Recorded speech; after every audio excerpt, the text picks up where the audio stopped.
It was a normal game day. The players were trying to defend the castle from an invasion of monsters. One goblin almost swept over the castle wall, but was rebuffed. A couple of knights were already waiting for the enemy and quickly dealt with him without letting him escape.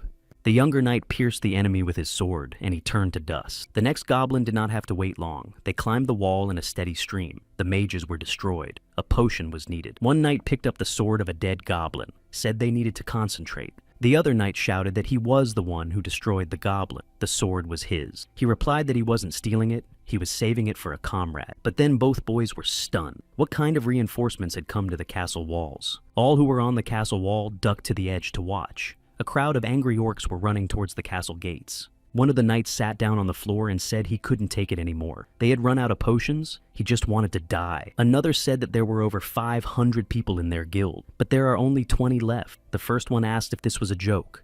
The rest of the knights started talking that they had been fighting all day, but there was no end to it. Many wanted to surrender. The remaining mage used the spell Poison Wall, which released a devastating smoke on the beasts. The rage of the monsters intensified. Those not yet affected by the poison tried to hit the mage with spears and arrows. The knights realized they had to protect the wizard. The tanks were getting into a block. In the blink of an eye, the spears and arrows coming inexorably towards the mage were deflected by one warrior. A knight with 2 swords stood in front of the enemies, said, "Here he comes." He then boldly jumped from the fortress wall, activating his poison weapon and summoning the Hellhound. At first, the knights began to shout what kind of warrior. He had come to die, but then they recognized him as Ju Seung-ho. Ju Seung-ho was already heading towards the enemies on his huge dog. Boldly and with enviable ease, Ju Seung-ho attacked the huge ogre. He responded to the red troll's attack with a swing of his sword, saying, "Why don't he try it?" But let's leave our hero for a moment, and let's get to the backstory. VRS virtual reality system is the perfection of modern science. Domestic game industry is divided into before and after the development of VRS. VRS is a system that connects to the brainwaves of a person, transferring consciousness into a modeled world. People can become the main characters of a fantasy world that feels brighter than life itself. And the latest 4th generation is said to have higher performance than previous generation. With each generation comes an exclusive VRS game. First generation and fighting game, The King of Fighters. The 2nd generation shooter game, Rainbow 1945. The 3rd generation strategy game, StarCraft. Recently, a 4th generation exclusive game was announced. It's an RPG called Lost Sky, and that's when Korea went crazy. In fact, the whole world was in anticipation of Lost Sky. And today, even though there are a lot of people in the arcade because they're inside the machine, it's very quiet. The operator of the arcade was Ju Seung-ho. He is 23 years old, a part-time employee at Cinevo PK Cafe.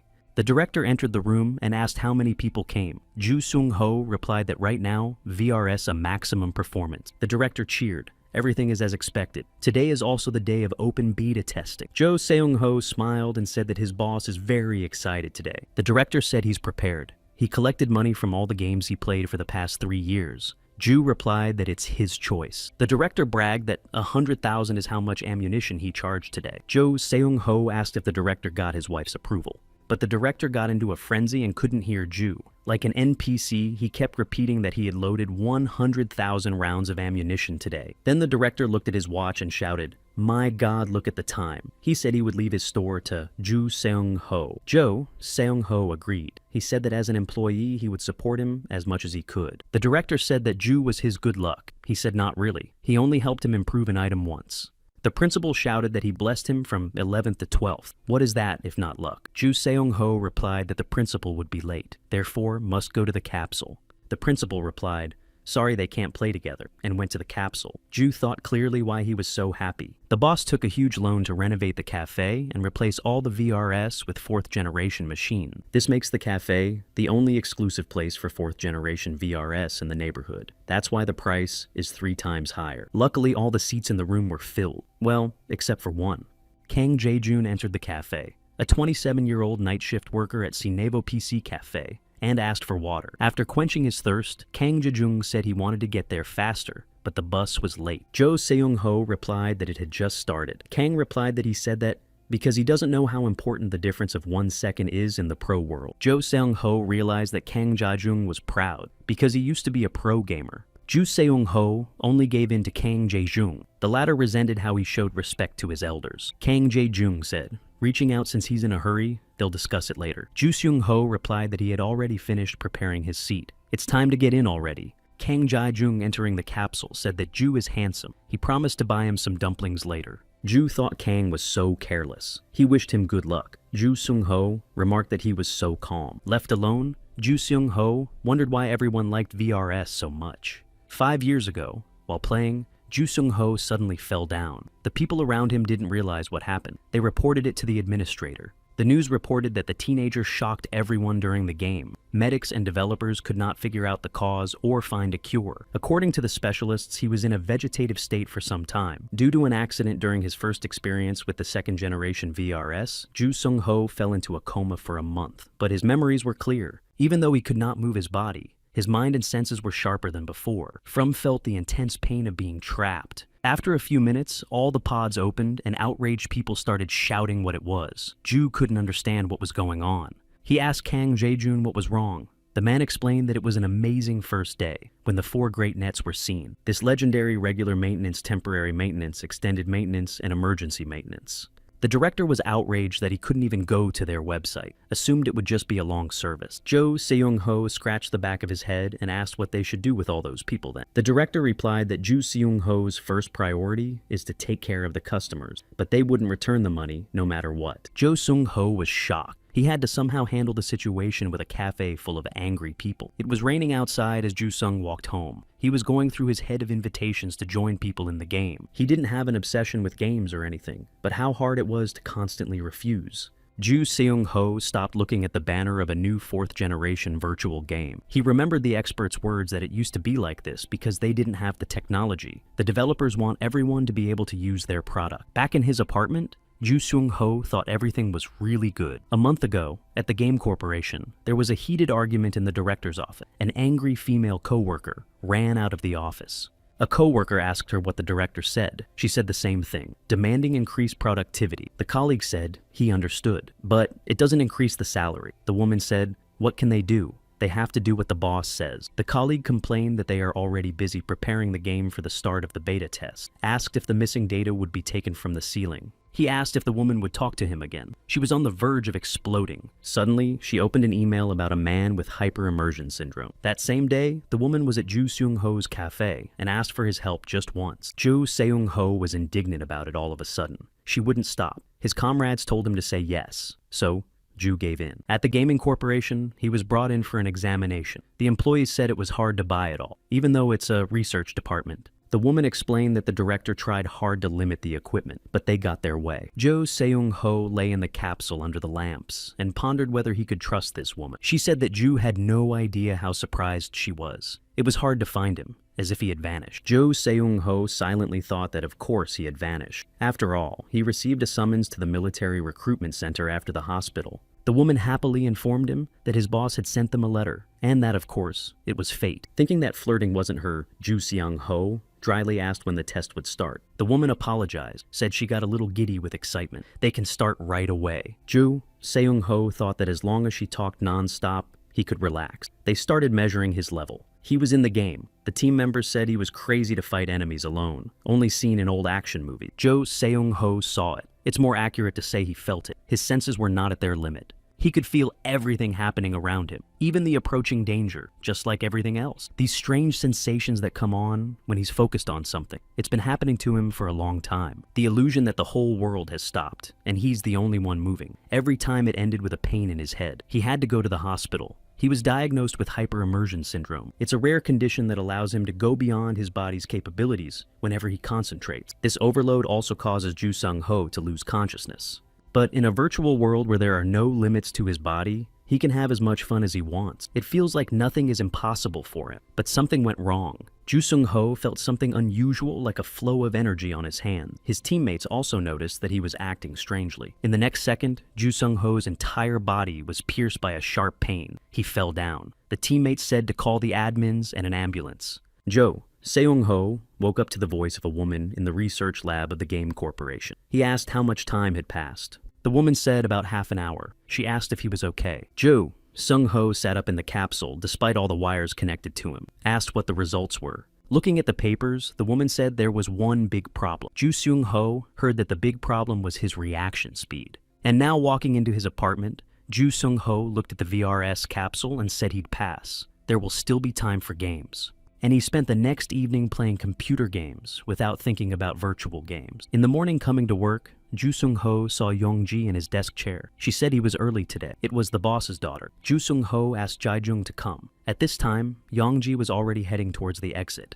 Yong-ji didn't answer the question she said to not distract her, or her mother will kill her. Jo Seung-ho replied that he understood her. Yong-ji bowed respectfully and left. Jo Seung-ho said he was so young and so cold. When did the boss have a child like that? Coming to the closed capsule, Ju Seung-ho told the boss and Jae-jung that the sun had already risen. The boss, getting up from the capsule, smiled, saying that this is their lucky charm here. Looking at the clock, the boss shouted that he asked Yong-ji to tell him when to leave. Ju replied she had already left. The boss ran out of the cafe, shouting that he was leaving everything to him, and he's probably not alive. Ju Seung-ho replied, okay. Kang Jae-jung came out of the capsule and said that boss is definitely gonna get his wife's ass kicked. Ju Sung-ho asked him how it went and how he played. Kang Jae-jung replied with a chuckle that it's a whole new world. Ju hasn't tried it at all. It's really cool. Time flies before you know it. Ju Seung-ho replied that he was just very tired yesterday. Kang Jae-jung asked him not to say that Ju was jet-setting. He replied he wasn't chickening out, he was just tired. Kang Jae-jung said if Ju Seung-ho starts playing, he wants to give some advice. Kang Jae-jung said that when the game first came out, the servers were overloaded with players, so everything was lagging. Jo Seung-ho replied that he saw players complaining. Kang Jae-jung said that's why he did the test. Kang Jae-jung said that there are NPCs in the game that you can fight with. You have to sag it on yourself and let it destroy you. Ju Sung-ho didn't understand the point of this. He asked Kang Jae-jung why he should be killed. He asked him not to interrupt. He went on to say that the NPC to choose is the one next to the first quest. Then the player will be revived next to the quest and can complete it quickly. Jo Seung-ho replied, as expected, his small tricks are commendable. Kang Jae-jung replied that he's a dolben. How can you call it small tricks? It's experience. Ju Seung-ho replied that, of course it's experience. Kang Jae-jung said Ju Seung-ho probably realized he's telling him this because he wants to play with him. Kang Jae-jung said that Ju Seung-ho would owe him. He thought he knew it. Kang Jae-jung warned him to be careful with the stat boosting. The sharpness of this generation is not comparable to the third generation. Pumping up the reaction to a high level makes the player a maga imba. Jo Seung-ho remembered in the research lab, the woman said that the equipment can measure reaction speed up to 600 units.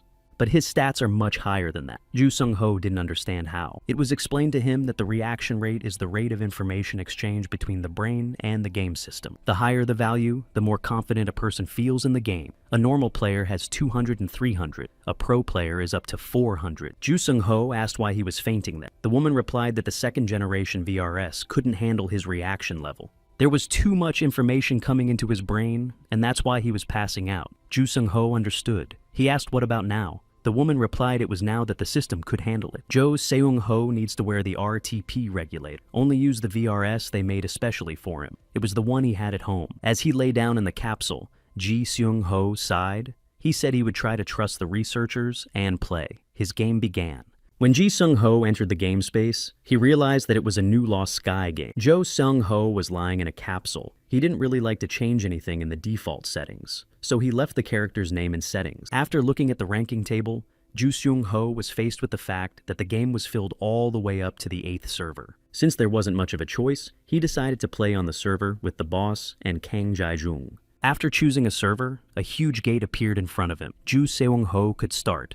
When he opened the gate, saw a message that Brainwave checked Ju Seung-ho male name, Ju-ho, level 0. Taking a step forward, Ju Seung-ho felt as if he had fallen into the game space of Lost Sky. Everything was so realistic. There were tall green trees all around him. In the distance stood a castle. Ju-ho said he wasn't really familiar with the third generation, but the second generation wasn't even close to it. The system reported that there were 10 locations for spawn points. To compensate for the heavy server load, they gave everyone 100 white potions.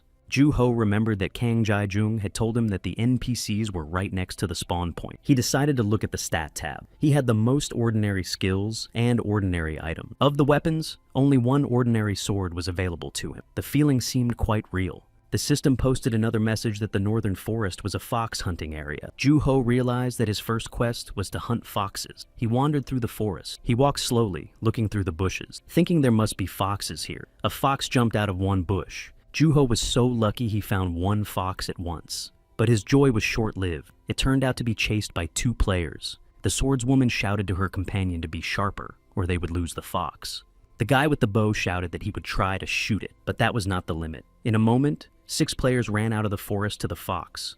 They surrounded the beast. The man with white hair told them not to screw up this time. Several swordsmen went to attack the fox. Under the sword of the man with white hair, it turned to dust. Only now did the man notice Juho watching. He noted what a terrifying look this stranger had. The stranger asked Juho if he was hunting alone. He said he needed a team. It's hard to hunt alone. The man immediately apologized, saying they didn't need anyone else on their team. The others giggled. The man with white hair commanded his companions, and they moved on. Juho looked at the man and wondered why he was talking as if they already knew each other. What a jackass. After wandering around the forest for a while, Juho realized that each team had chosen their own hunting area, and they only hunted there. Juho pondered the words that he needed a team to hunt. It's too hard to hunt alone. He didn't like the guy, but he was right. Juho thought of nothing better than to send a message to everyone that he had a great place to hunt foxes. But there was no response. He started to think he'd done something wrong. But then he got an invitation to join Juho's party. He was glad he got one message. But after a moment, the messages poured in one after another. He was confused. It turned out that there were many players in this game who were looking for a team. As he gathered himself a little, he saw one envelope with a message. Someone wrote that it was nice to meet you, and asked if Juho would like to join them. Juho clicked on the letter, and a ranking table opened up with his name on the 8th line. Soon he met his team. The captain informed him that the foxes were very fast. He just needed to be here, and pointed out the location. He was given a briefing. If he saw a fox, he had to stop it. Don't let it get away. Juho seemed to understand. The boys went to their places. He looked around. One girl caught Juho's attention. She customized her character's appearance quite nicely. Then the team captain yelled that they're in a sleeper hold.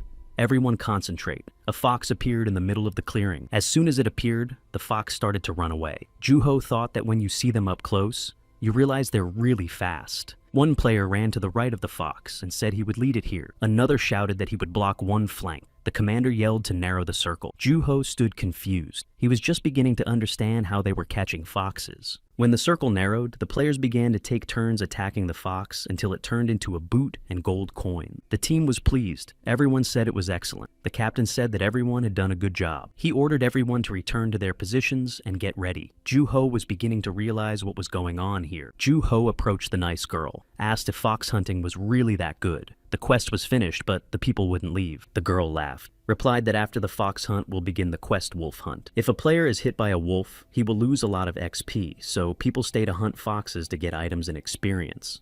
Seeing Juho's surprised face, the girl said that of course she does it too.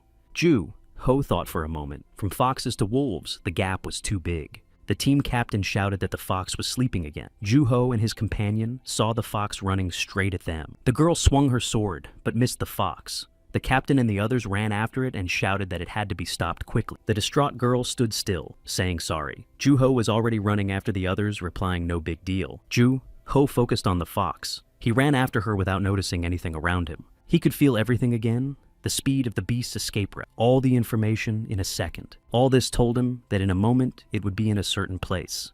The next instant, he threw his sword. Its trajectory seemed to be much different from the fox's route. The team members excitedly shouted where he was throwing. He couldn't hit it, but Juho's sword hit the target the next second, and the fox was killed. How surprised the team members were. The newcomer had defeated a fox with a single blow that could not be defeated with several attacks. Juho himself was a bit confused that his calculations had worked correctly. When the fox vaporized, gloves and coins appeared in its place. The girl Juho was talking to handed him a sword. He thanked her. He said thank you. She was the one who made the mistake, and he corrected it. The girl said that if they had missed, it would have had a big impact on their team. Juho saved them. Juho didn't understand why she took her mistake so seriously. She shouldn't be so thankful. He had thrown the sword simply because he wanted to. Smiling, Juho replied that he was just lucky. The lady he was talking to didn't answer that easily either. In the end, Juho thought that he didn't do too badly. The team captain shouted that the fox would be sleeping again soon, asked them to return to their positions. The girl called out to Juho, saying that they should go back too. He replied that he would try again. This time, the vixen ran away from the team again. The captain shouted to Juho in a panic. He threw his sword and the weapon hit the target again. The captain even whistled at the good fortune. The team hunted for quite a while. Juho once again raised his sword and noted that he was getting tired. Looking around, Juho noticed that the other teams were now watching them as well. Judging by his senses, it was getting easier and easier for Juho to hunt. This feeling when he concentrated was like the world around him had stopped. He remembered the words of the woman from the research center that the higher the brain's reaction speed, the smoother the game goes. Juho used to think it was his curse. His thoughts were interrupted by another girl from the team. She said that Juho could be called the Fox Tamer. He replied that it's just hunting. No need to call him that. One of the guys pointed out that Juho's sword hits the neck of a fox like it's a magnet. The team captain laughed and said he thought Juho was a fox-catching machine. Juho himself thought it was because he was too good. Juho asked the boys to stop this conversation. He was embarrassed by their words. Scratching the back of his head, Juho said he'd had enough for today. The captain replied, what a pity that the fox tamer was leaving. The others thanked Juho for everything. They said he was great. Then Juho was accosted by the girl he liked at the beginning. He said he had a good game, charming. She said it would be cool to play again. Juho said he had to go. They'll play another time if they can. The girl asked if he could add him as a friend. Seeing Juho's surprise, she apologized, saying it must be awkward for him since they just met. Juho replied that he just didn't know where the function was, so she asked if they could be friends then. Juho replied that, of course. The satisfied girl said she would go play some more, asked her not to ignore her messages. Juho waved after her. He said he wasn't going to ignore her. He wished her a good hunt. The next day, Juho went to Lost Sky again. Again, he saw the message that his brainwaves were normal. Juho's character, level 1. On the second day, the game system sent him to the Wandering Sky Forest. After looking over his outfit, Juho noticed that the new armor was worth his hard work yesterday. Just then, he received a message that he had a video call. He pressed accept. It was yesterday's acquaintance Charming. She greeted Juho. He said he didn't know you could use video calls in the game. Charming said she was using it for the first time herself. She asked if she could be seen clearly. Juho could see her clearly. Asked if she was hunting. Charming replied that she was resting. Seeing her level, Juho thought she was still playing for a long time yesterday after he left. Charming said that this is the place where she fixes her stuff. She asked where it was. She said she would come there. Juho thought it's really nice to have someone waiting for you to come into the game. But the difference in level. To Charming's surprise, Ju replied that if they want to play together, he should raise the level. She didn't understand why. Juho replied that he's only level 1, while she was already level 3. Charming replied that it doesn't matter. They just need to enjoy the game. She enjoys when she plays together with Juho. He even blushed a little. He replied that he was embarrassed. Today, Juho was in the lands for wolf hunting. He once again checked with Charming to see if she really cared about his low level. Charming replied that she didn't care. The main thing was to have fun. Juho didn't realize it was really normal. Of course he was fine with it, but still. Juho noticed a longbow in the girl's hands. He asked Charming to change her weapon. She said she tried it yesterday after Juho left. It suits her better than a melee weapon. Juho replied that the precise control she needs must be making it harder. He's impressed. Juho said he thinks he will need to do his best to make sure Charming has fun. Charming replied that she's looking forward to it. Already she is starting to get excited. Juho said to start by getting a team together. Charming asked if she thinks they can find a team for both of them. Juho asked to wait a second. With his chest full of air, he shouted like yesterday that the two players are looking for a team to hunt wolves. And he was flooded with messages. He could barely stand on his feet. Asked his friend if that was okay. Charming laughed. Juho said that now they had to make their choice. A warrior with a level 3 shield joined the guys. He said it was nice to meet you. He was followed by 2 others. The shield warrior said there were 5 of them. Suggested we get started. The second guy was a level 2 Holy Father, also with a shield. He said he was wondering when they'd start. They also got a level 2 Sweet Girl with a dagger as their main weapon. The shield warrior said they would use standard tactics. First, they should lead the wolf in such a way to block with their shields. He instructed Juho and Nice Girl to prepare to attack from the right. At that time, Charming could move farther away and damage the wolf when it started to attack. She agreed. The shield warrior said then they could start, especially since their team was already being closely followed by the wolf. The guys had just spotted it. Everyone got ready to repel the beast's attack. Juho looked at the cute girl and thought she was so small. I wonder if she can do a lot of damage. The wolf jumped down from the cliff and rushed at the shield warrior first.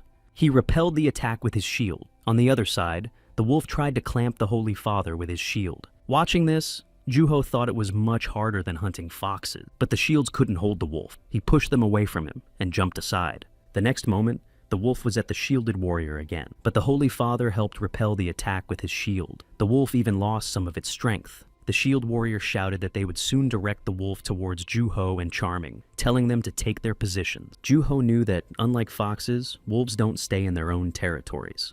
The shield warrior asked the boys to make sure the wolf didn't pass through them. Juho realized if they made a mistake, they would have to face several wolves at once. That's why it's important to keep this one at bay. We need to stay focused. In the next instant, the niece girl inflicted a minor wound on the wolf with her blade. This only made the beast angrier. Charming shouted to Ju-ho that this was their chance, and drew the bowstring on her bow. The swordswoman tried to fend off the wolf. It was already aiming at her, but an arrow struck the beast in the neck. Wounded, it lunged at the shielded warrior. The warrior was struggling to hold off the huge beast. The warrior succeeded in hitting the wolf in the side with his blade. Next to attack again was the pretty girl. Her blade reached the target, and the wolf was finally killed. Ju-ho watched confusedly and noted to himself that it was impressive. The boys rejoiced at their victory, and Ju-ho analyzed. The warrior drew the mob's attention and hit it with his shield, combining defense with offense.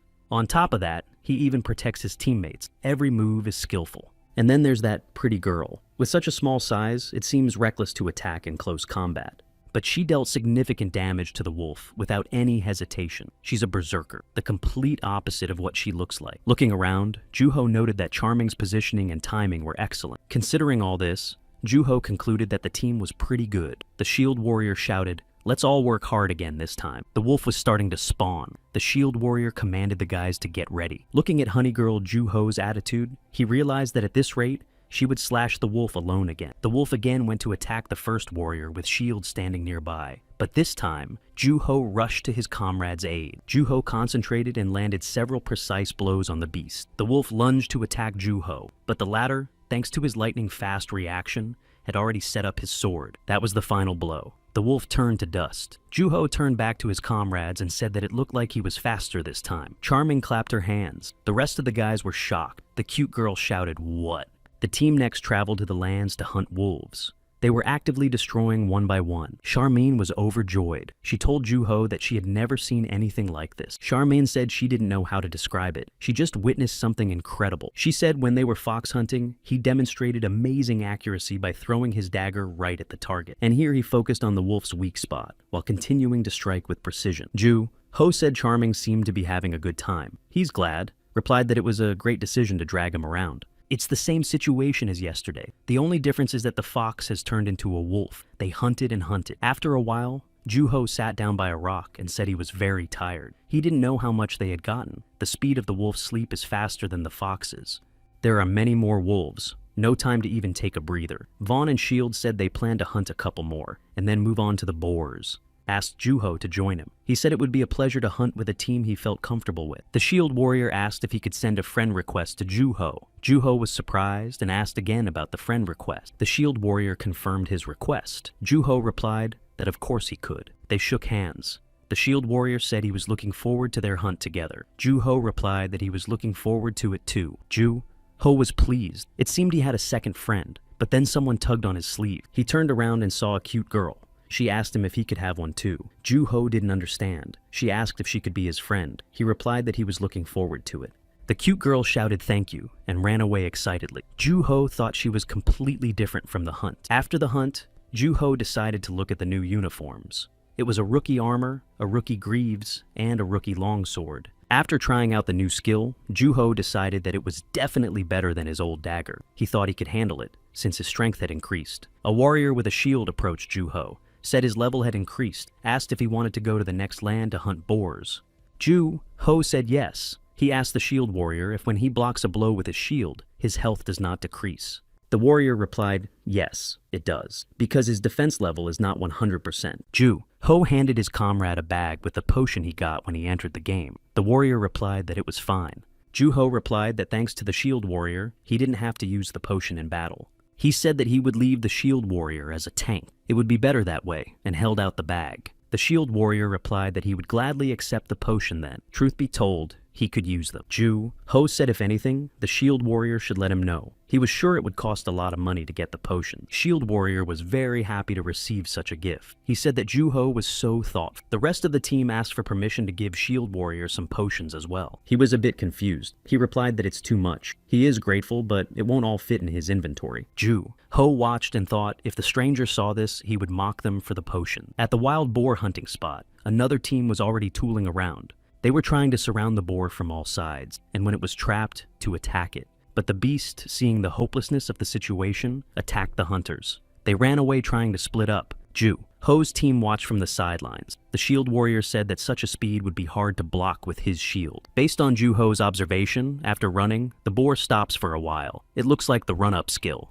Ju Ho planned that if the guys blocked the run-up, then he could attack the boar at the right moment. Ju Ho asked shield warrior what if they tried it. He asked if his plan would work. Ju Ho replied that if it doesn't work, then they will have to do what the other team does run. Charming said, if they give the potion to the shield warrior, she thinks it will work. The shield warrior smiled and replied that it would work. The team went to implement Juho's plan. The shield warrior went first and started to lure the boar towards him. The boar turned to the warrior. He continued to bait it, but then the boar became furious and rushed at the warrior with all his might. To hold the shield during the onslaught of the beast, Juho and the Holy Father joined the warrior. In the morning, Ju Sung Ho went to work. There he met Young Ji. He wished her good morning. She asked him in surprise if it was good morning. He asked what happened to Young Ji. She said that it seems like something happened to him, not to her. Seung Ho didn't understand why she said that. He asked her what was wrong with him. He was sleep deprived, black circles under his eyes and his cheeks tightened. While getting dressed, Young Ji asked Ju Sung Ho if he had a drink last night. He said he hadn't.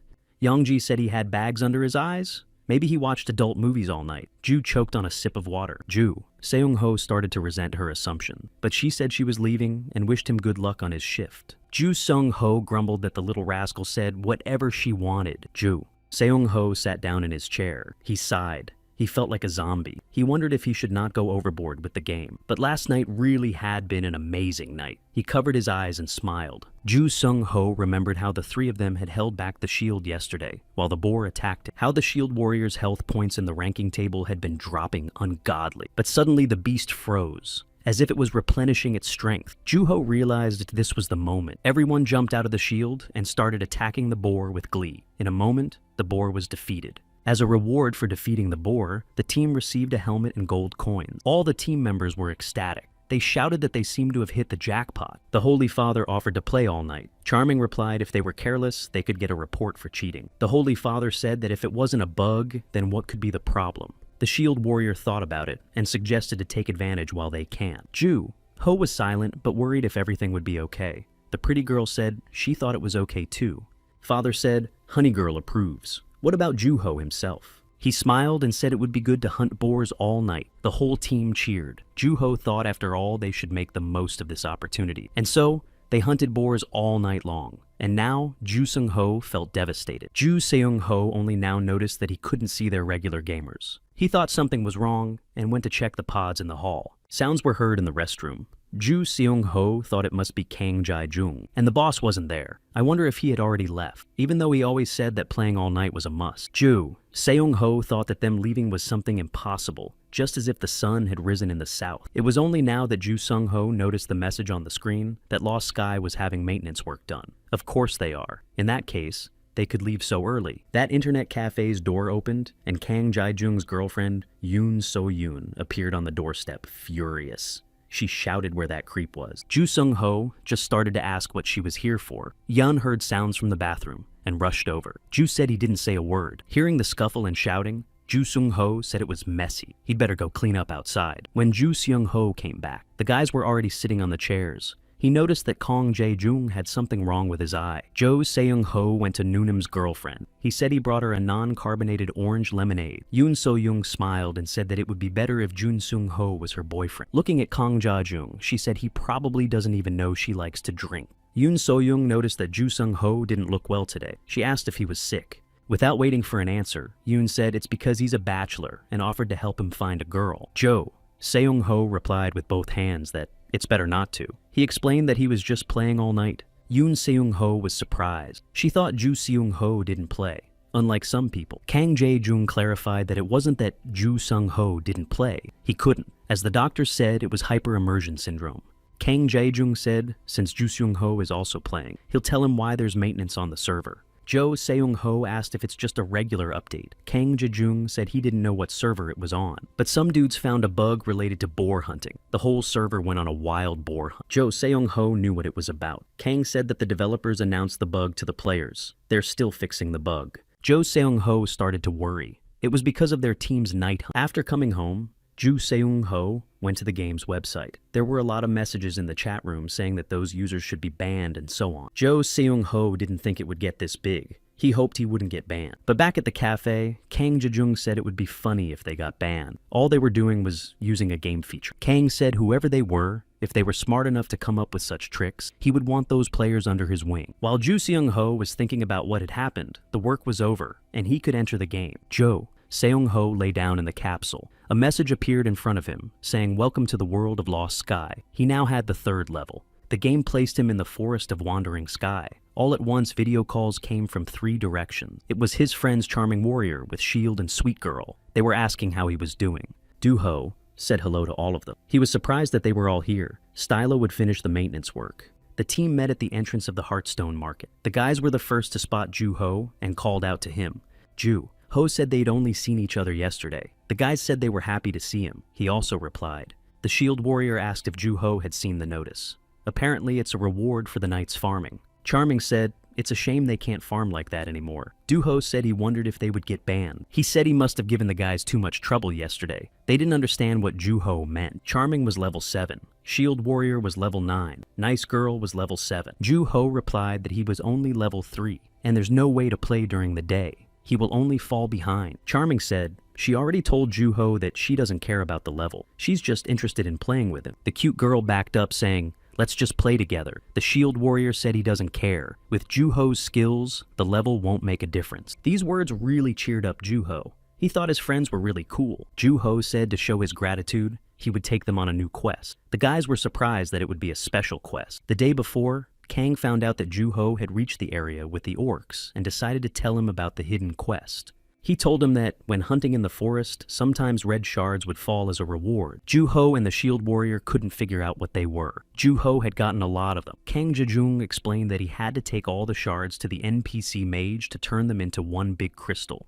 With this crystal, go to the southern part of the forest. A passage will open up there. Ju-ho asked excitedly what would be there, but Kang Jejung laughed and replied that it would be a surprise. But you need to take some good players with you. Following Kang Jejung's advice, Ju-ho turned all the red crystals into one big one and led his comrades to the southern part of the forest. The Shield Warrior said that it was quite creepy here. The cute girl questioningly interjected. Ju-ho said there was something here. Ju-ho stopped the boys, said they seemed to be in the right place, and took out his crystal. The red crystal began to crumble into dust particles of which showed the path to the pentagram in which sat the elf. Charmaine asked Ju-ho if it was the boss. He thought, what kind of boss? He hoped there would be treasure here. The Shield Warrior was excited. He said it was a unique boss. He wasn't sure, so he Googled its attacks, asked how Ju-ho even knew about the quest. Ju-ho replied he thought the Shield Warrior knew about the quest, explained that a friend told him about this place. Shield Warrior said they haven't been spotted yet. Maybe they'll come up with a plan in the meantime. Ju-ho thought he'd use the stuff he'd gotten from the boars.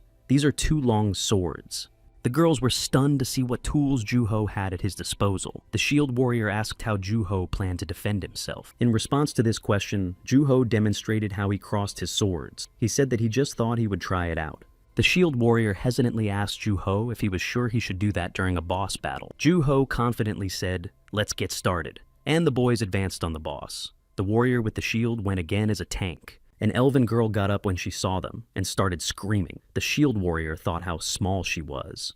And then plant roots started coming out of the ground at the elven girl's call. The boss's name is Thrain. Seeing all this, the Shield Warrior shouted to the team to get ready. He said he would attack from the front. Ju-ho and Sweet Girl will take her back, and Charmine could attack from any side except for the shield. Taking a few steps closer, the Shield Warrior felt a strong pressure. This is really a boss despite her size. Ju-ho asked the Shield Warrior to be careful. The first strike of the root wasn't very strong. Ju-ho realized that she was weaker than he thought. Watching the Shield Warrior, Ju-ho realized that he was reducing the impact of the attack by reflecting it with his shield. His mastery of the shield was incredible. Ju-ho realized that he had to hurry up and strike his opponent. Ju-ho tried to approach her from the other side, but he realized there was no blind side to her attacks. One of the roots hit him. The Shield Warrior noticed the ranking plate and shouted that Ju-ho was hit. Then the niece girl went into an open confrontation with Trini. Charmine, watching the fight, realized that while Sweet Girl had Trine's attention, she could fire her bow. The arrow hit the boss's arm. The Shield Warrior shouted for the team to retreat. He said they don't know when Trine's attack type changes. They need to be careful. They decided to try again. The warrior with the shield went to attack first to repel the roots. This time, Ju-ho managed to break through the roots and get close to Trine. Just then, The niece girl was right next to him. Ju-ho shouted to her that good job. But the boss started attacking the guys with roots. The team backed off again, already a bit accustomed to the behavior of Trine Warrior, with a shield offered to go on the attack again. But Charmine stopped the group. She noticed that the atmosphere had changed. Thrain lifted herself off the ground. A glow appeared around her, and the roots stood up like stakes around the boss. The roots turned into columns of smoke. They cracked the ground in all directions. The shield warrior guessed that the boss had launched an area attack. He told Charming to keep firing every time Trine stopped. It was necessary to shoot, because she would take a hit while she was using the area attack. Ju-ho realized that they couldn't let her hit when they didn't even know the amount of her health. After gathering his thoughts a bit, Ju-ho said he didn't want to give up without a fight and went on the attack. The shield warrior shouted for him to stop, but Ju-ho couldn't hear anyone anymore. He thought that when he concentrated, nothing was impossible for him. He easily dealt with all the roots that came in his way, thinking it was done somehow. He didn't understand the reason why he felt the impulse to run wild and test his abilities. But Ju-ho pushed forward relentlessly, cutting through everything in his path, and at one point, he disappeared into the dark smoke. The boys couldn't understand what had happened. When there was silence, the cute girl assumed they had just won. Surrounded by dark smoke, Ju-ho saw Trine in the center. It was as if she was in the process of meditation. Ju-ho thought, just look at that. She must have thought that no one could get inside. Roots were rising from the puffs of smoke outside. The team realized they couldn't get in. They'd have to wait for the smoke to settle. Ju-ho looked at the boss and realized that she was defenseless in this state, and she shouldn't be. You couldn't see anything because of the smoke. The guys were worried about Ju-ho, but after a moment, the smoke began to clear and the roots fell to the ground. Everyone saw Ju-ho being pierced by Trine's blades. The shield warrior said that Ju-ho never ceases to amaze. The cute girl giggled. The shield warrior said that he thought the boss was moving to a new stage of attack. We need to do more damage immediately. Just then, an arrow flew at Tracy. Charming managed to hit Trine in the shoulder. She shouted to everyone to act quickly. The next moment, Trine was surrounded by roots. The warrior with the shield said somewhat grotesquely. The pretty girl replied, "Went the next phase." Ju-ho watched and couldn't guess what she would do now. A single root burst out of the pile of roots and enveloped Niece Girl's hand with a sword in it. The warrior with the shield shouted for Honey Girl to cut off the root. In the next second, the root tried to pierce through the shield warrior's shield. Charmine fired her bow and cut off the root that had entangled Sweet Girl, shouted for her to move away quickly. Sweet Girl broke free and thanked Charming, looked at the table and was upset. She yelled out why the damage was so bad. It wasn't like this in Phase 1. The shield warrior said we have to help each other. It's impossible to cut the roots on your own. This vine not only causes the boss to become paralyzed, it also heals in the process. Ju-ho pondered as he penetrated the cloud of smoke, and Trine received critical damage. The attacks became much more powerful. Ju-ho told the guys that in his opinion, she was in agony and would try to deal critical damage. Then if they don't rush into the fight, she'll bleed to death. Looking at Sweet Girl, Ju-ho thought she was even more formidable than this boss. A whirlwind rose up around Trine. Ju-ho thought if they didn't get through the vortex and do damage now, it would be a long battle of attrition. Ju-ho began to move towards the boss. The shield warrior asked again. Ju-ho stepped closer and jumped into the thickest of the roots. He thought for a moment longer. After chopping as many roots to gain access to the boss, Ju-ho threw his blade at her. With the help of her magical power, Trine managed to hold the blade back. She was pleased. But Trine didn't expect that in the next moment Ju-ho would throw a second blade at her, and that one hit the target. The guys outside saw something explode inside the smoke and root vortex. When everything went quiet, a golden rose appeared in place of Boss Trine. The guys approached Ju-ho. The shield warrior sternly asked if he was secretly using cheats. But in the next moment, all the team members got a bonus, and their levels went up. The cute girl said it was cool. The next day, Ju Seung-ho came to work and saw Kang Jae-jung. He was tired. He complained that he was tired. Kang Jae-jung said he was exhausted from the orc village. Ju Seung-ho asked if he'd gotten there yet. Kang said yes, but he can't break through. Kang Jae-jung said he went after the boss yesterday, and he took them all down. The orc village is the most talked about place right now. The only way to overcome the Northern Valley is to break through it. There are already a huge number of players on the outskirts of the village, but as far as we know, not a single player has been able to get through yet. Ju-ho said that it was expected that the #1 server would be the first to reach the orcs. Jo Seung-ho asked Kang Jae-jung if he had seen the boss. He replied that he is in the underground altar. You have to break through the warrior mage's archers and then also the orc chieftain. He's a much higher level than one can imagine. Ju Seung-ho asked he must be strong. Kang Jae-jung replied that they fought with swords, but his HP is huge. Plus, Ho should have seen how big he is. Next to him, he's like a mole in front of an elephant. Plus, he's got AoE attacks. That's why Kang couldn't win. Jo Seung-ho said Kang Jejung is trying to explain to him that he's a strong opponent and that's why he lost to him. Kang got angry. Knocking Ho Kang Jae-jung said if they had a spellbook, everything would go differently. They need to figure out how to counteract the stun. Ju Seung-ho thought about the spellbook. There was an announcement in the morning. Each player was given a magic scroll of redistributing points and characteristics. After that, the players began to frantically search for a spellbook. The prices of the book skyrocketed. It could only be exchanged for a very expensive item. Kang Ja-jung said that he wouldn't advise Ju Seung-ho to hunt orc mages. Ju Seung-ho asked if they were strong. Kang Jae-jung replied that they are strong, but it's not just that. Players are fighting amongst themselves to get the spellbook out of an orc mage. Yam better not try, or he'll get his ass kicked. Ju Seung-ho asked if the players were scheming against each other. Kang Jae-jung confirmed it. He said they're jerks. They want to pick fights taking advantage of the fact that the game just came out. They're usually strong, so don't advise Ju-ho. In the evening at home, Ju-ho went to the game chat room and read the recruitment announcement for the raid on the orc village. Candidates of level 12 and above were welcome. After reading all the requirements, Ju realized players above level 12 are ranchers. The full forest gear could be obtained if very lucky, or for a gold. Jo Seung-ho said that it looked like Kang Ja-jung was going to get his way by any means necessary. Ju Seung-ho went to the capsule again. The game loaded. He was already at the 8th level. A message came in that the number of forest orc mage locations had been raised to 20. The locations are randomized. Changes were made to the probability of getting a spellbook. Ju-ho said quickly, they found out about the spellbook problem. And then one by one, messages from friends came flying in. They said hello, wondering where Ju-ho was. Ju-ho was pleased that as soon as he logged into the game, everyone was texting him. Wow. For yesterday's success, he got a new outfit with level 2 defense. The boss they defeated yesterday gave a lot of loot. Since their team is small, everyone got a pretty good share. Today, the team went to the Valley of the Orcs. It was quite a gloomy place. A warrior with a shield offered to look for adventure today. He now has a large forest shield. It would block even more damage with it. Ju-ho smiled and said that the shield warrior could always be relied on. The shield warrior pointed out the place where the smallest group of orcs would sleep. Other places are more difficult because there are more of them. And if a large group of archers comes along, it's better to make a run for it. Ju-ho was surprised that he was aware of everything as always. Everyone thanked the shield warrior for such accurate information. And then the team noticed that at the foot of the cliff where they were, there was a group of orcs among them, a mage with a book of spells. Ju-ho said that he had read that the spawn points were changing, so we should expect surprises. The warrior with the shield noticed that there were no other players and suggested to run away. Ju-ho ran and thought that the spellbook would go to the first one to get it. The shield warrior rushed at a group of orcs, killing one immediately with a forest shield strike. The second orc was attacked by the pretty girl and started a sword fight. Charming helped her by sending a few arrows.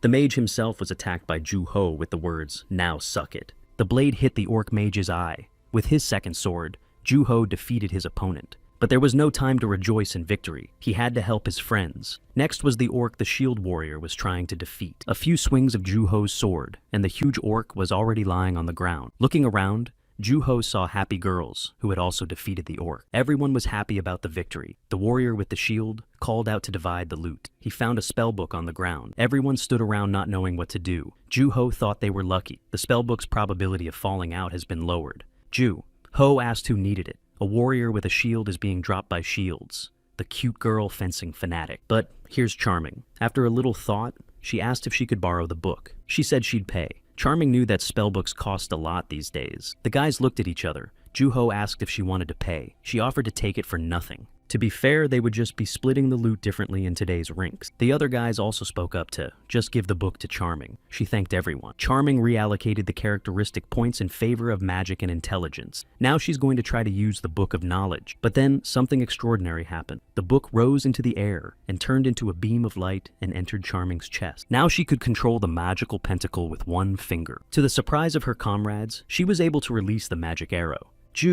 Ho noted that she had a keen eye. Not everyone could hit the target so accurately with magic the first time. The cast was lightning fast. He thought that they could repel enemy casts if Charming learned. Another arrow. The shield warrior said it was the same spell, but this time stronger. Charming replied that she charged the cast this time. The pretty girl asked how. Charming explained that if you hold the cast longer, its power speed and dispersion increases a lot. The longer, the less mana it costs.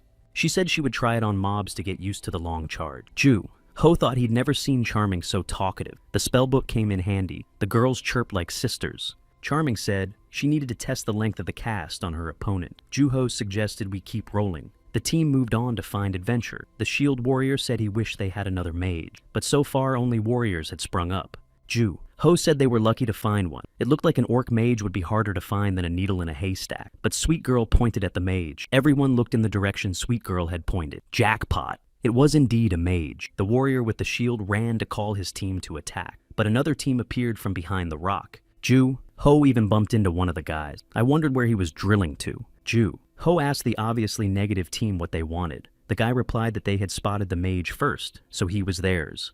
Ju Ho thought they would attack them right away, but these ones seemed determined to talk. He asked how they would prove that they first spotted the mage. The enemy replied so far only a polite hint. They had better take the hint before they went from words to action. Ju Ho realized he was in the mood for a fight. Ju Ho asked what if they didn't take the hint. He thought that if the opponents came to their aid, their team would be in trouble. The opponent said that in that case, they'd minus them now, and drew his sword. Ju Ho prepared his 2 swords and asked if they had minus them. He offered to try. The enemy was a bit miffed to see such a weapon. His henchmen began to resent who he's pissing on. He really wants to do some PvP. The captain of the opposing team ordered them to take them down, but Ju Ho easily took out the attackers one by one. The 2 guys who tried to attack Ju Ho were lying on the ground moaning that they couldn't get up. Ju Ho himself was surprised at what had happened, so it was possible to hurt an opponent even during PvP. One of the guys got up and said that Ju Ho would pay for it. In response to this behavior, Ju Ho said that it should be over. He went on the attack and finally defeated the enemies. There were only 2 of the enemy group left. The shield warrior was already fighting the team captain, but then a magic arrow flew into the enemy. Charming managed to hit him with a single shot. Charming was very happy about her new skills. The guys were happy for her too. The last of the enemy team was the archer. He was already being attacked by the nice girl, but the archer was not so simple. With one shot, he aimed several arrows at Sweet Girl, but she was able to overcome all the arrows and approach the archer. He took out a magic crystal and used the return spell. This state of affairs really annoyed Nice Girl on literally boiled over. After defeating the opponents, the team sat down to rest. Ju Ho asked Charming if it was her first time playing against players. Charming agreed. She said that it was a completely different experience than playing against monsters. Looking at the shield warrior, Ju Ho said he wasn't surprised. He replied that he was new here, but at the 3rd generation VRS, he was a very experienced player. Shield warrior said they were lucky that this fight was taken by the system as self-defense. Otherwise, their nicknames would be glowing red. Looking at the loot, the shield warrior said that there was even loot from these gentlemen of fortune. Charming smiled, saying how nice of them. The shield warrior noticed the orc mage again. The whole team jumped up lightning fast and went in pursuit of the coveted mage.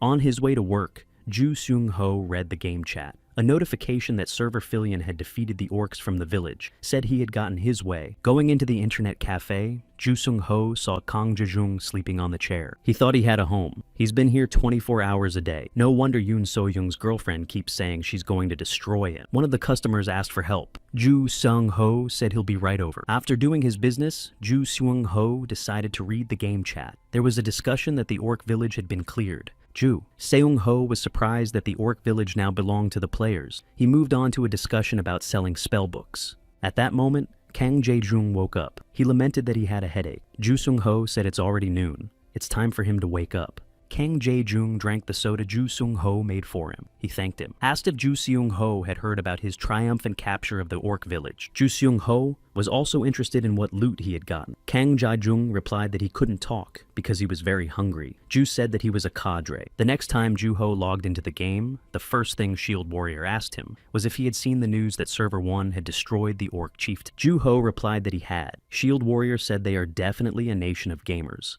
the first in the world to take down an orc chieftain. He said, I would like to know who this hero is and what he does in life. Ju Ho thought he would be surprised, but it's some homeless lunatic who sits in Sinner's internet cafe day and night. Charming asked what about their server. They will be going after the orc village. The shield warrior said that their server already has a raid team assembled, but they are still stuck in the prey sharing negotiation phase, so they haven't moved on it. Ju Ho said he had heard about the loot that server 1 had gotten. The shield warrior was surprised that he knew it too.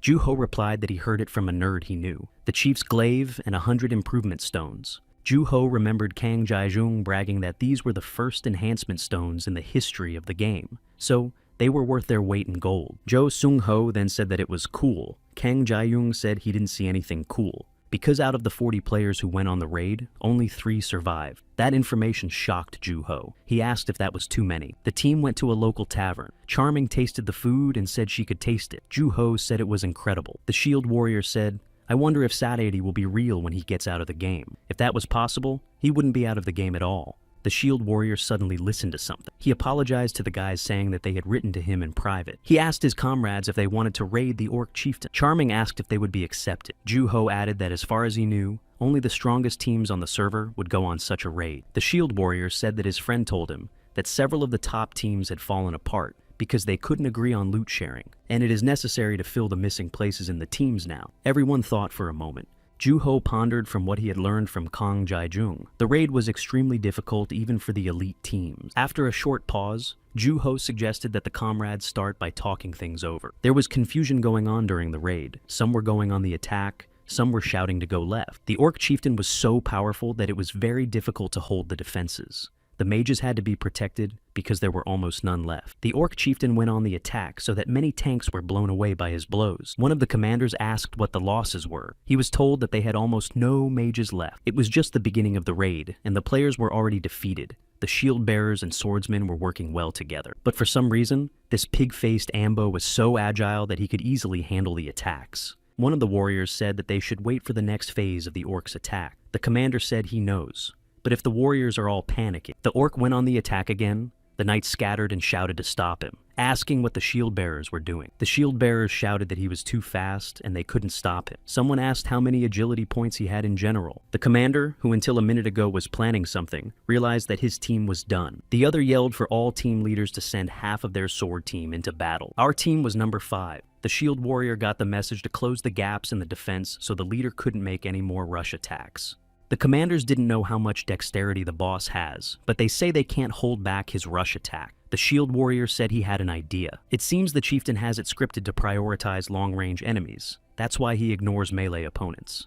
Ju-ho thought for sure. Right under his nose are shield bearers and swordsmen who should be aggroing themselves. But he jumps over them to get to the archers and mages.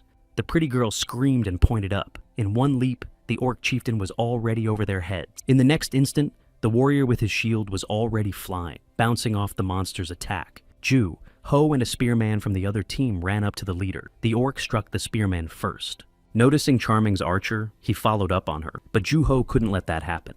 He could think of nothing but to grab the orc leader by the leg and yell that you can't get past him. As the monster turned toward Ju-ho, he managed to stab the orc with his dagger. But the chief got to his feet, and Ju-ho couldn't understand what was happening. He had definitely hit him. The raid commander shouted for the men to check their health and regain formation. It took a few seconds for the orc chieftain to move on to the next phase, and for the players to reorient themselves.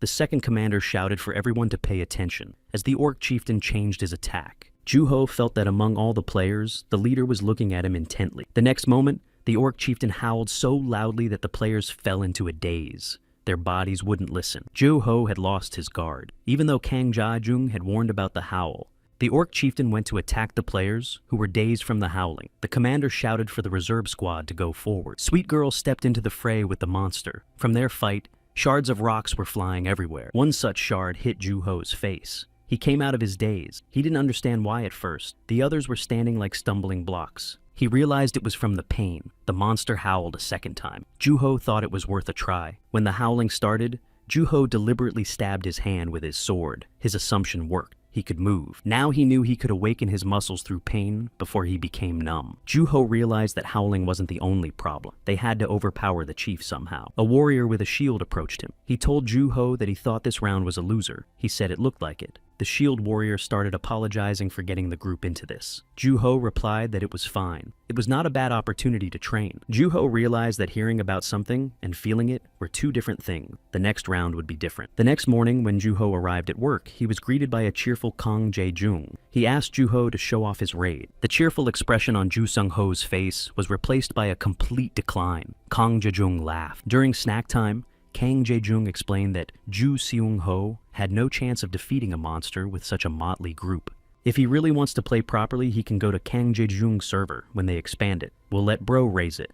Jo Sung-ho said he'd think about it. That pissed Kang Ja-jung off. He yelled that he doesn't understand his team, doesn't accept anyone, even if they beg. Jo Seung-ho said that it's not what Kang Jae-jung thought. It's just that he has progressed quite well with his current team. Kang Jae-jung calmed down and said he'll come back to this conversation when they expand the server. He asked Ju Sung-ho wants to challenge the Orc Chieftain again. With such a bad team, it won't be easy. Jo Sung-ho replied that he didn't think they would succeed. They don't harmonize well at all. Kang Ja-jung replied that then he'd better join another team, even though it will take time. Ju Sung-ho replied that he's already thinking about it. During the next login, Ju-ho suggested that his comrades go on a raid with just the 4 of them. They wondered, what could they do if 40 couldn't? Ju-ho said that yesterday he was the last one to die in the raid. Charming noticed that it was 10 minutes after them. Ju-ho told his comrades that in that time, he had managed to run a couple of tests and came to a conclusion. The shield warrior interrupted, suggesting that he had come to the conclusion that he could take down the chief with such a small unit. Ju-ho replied that he was not 100% sure, but that he had found out that it was possible. The shield warrior replied that it sounded complicated even for him. Ju-ho asked them to think of it as a hardcore challenge and go with him once. The team gave in to the entreaties. They found themselves in the Valley of the Orcs. It was strange to go with just the 4 of them when there were 40 players here just yesterday. The shield warrior said it would be epic if they could make it. Ju-ho suggested that they prioritize first. The team entered the dungeon where the Orc Chieftain lived. The shield warrior started to say that it was good to see the leader again. They went back. The door behind the boys slammed shut. Charming and the shield warrior jumped with fear. Before that, Ju-ho had instructed that the shield warrior would lay out at the beginning. He confidently said to leave it to him. Sweet Girl and Charming were to move out right away. Ju-ho asked if they were ready. The girls answered positively. Ju-ho said then they would proceed, and now they were standing in front of the huge Orc Chieftain. The Orc shouted how dare they trespass on his altar. They would pay for it with their lives. The warrior with the shield noticed the stare of the Orc Chieftain, said Ju-ho, and the girls could move out. To keep the monster's attention, the shield warrior began shouting for him to come and fight him. As the Orc went at shield warrior, Ju-ho and Sweet Girl were behind the monster's back in a flash. Ju-ho commanded the girls to jump. He set Sweet Girl down, and in a second, she was on top of the altar. On cue, Charming came running up.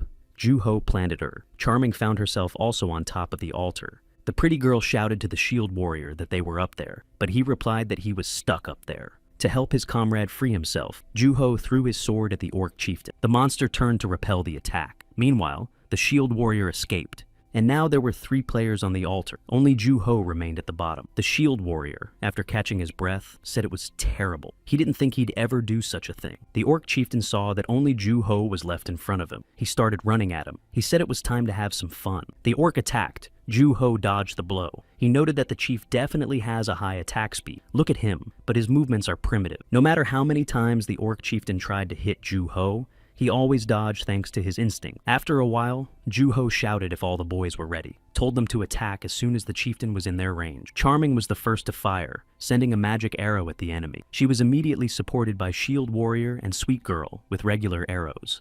After such a friendly attack, the guys froze motionless. They were afraid that the orc would notice them on the altar. Ju-ho shouted to the monster to look at him. He thought to himself, please turn out to be a really stupid retard.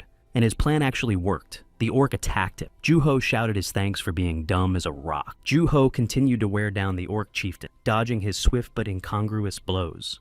At opportune moments, he would back off a bit, giving the archer boys a chance to hit the monster with arrows.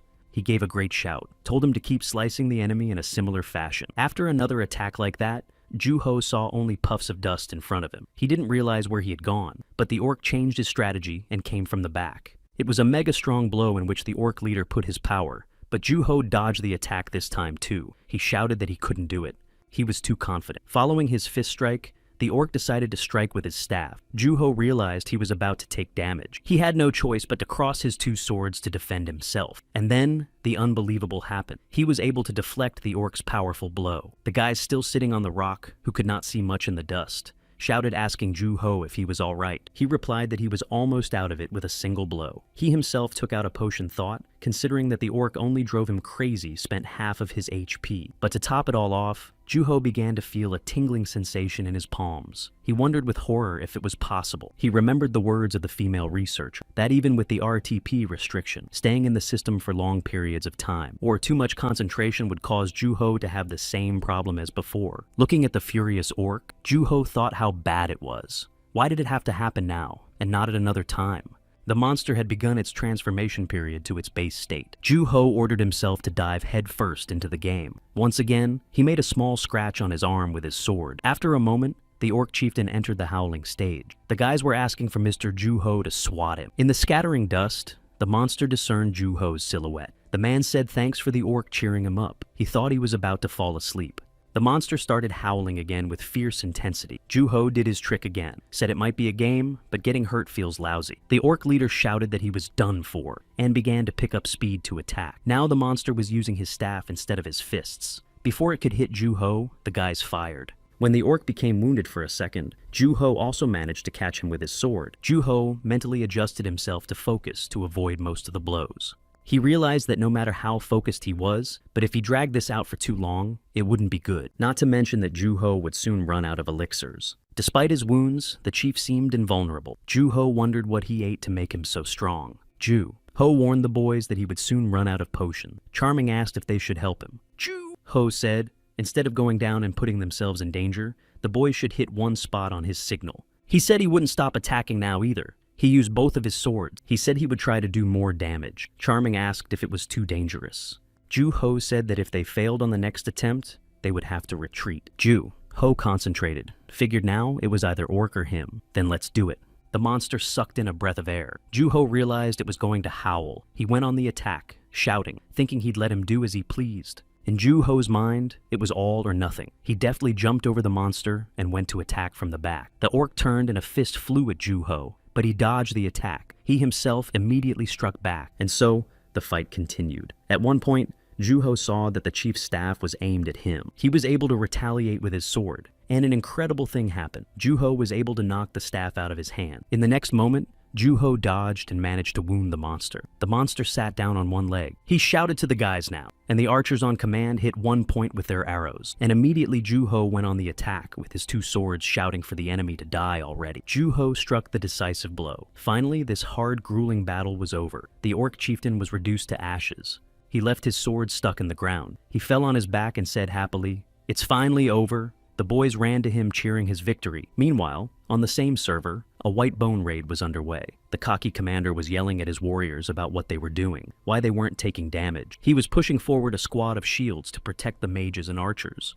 Whitebone himself was already exhausted and terribly angry, screaming that this was a shitty game. Then there was Gonguk's raid. He ordered the reserve squad to move in to help the main body. He ordered the shield men to surround the chief. The mages were to fire on the chieftain to kill him. The two commanders were confident that they would soon be able to put the orc down. They had already spent a lot of ahre. They had to finish the job.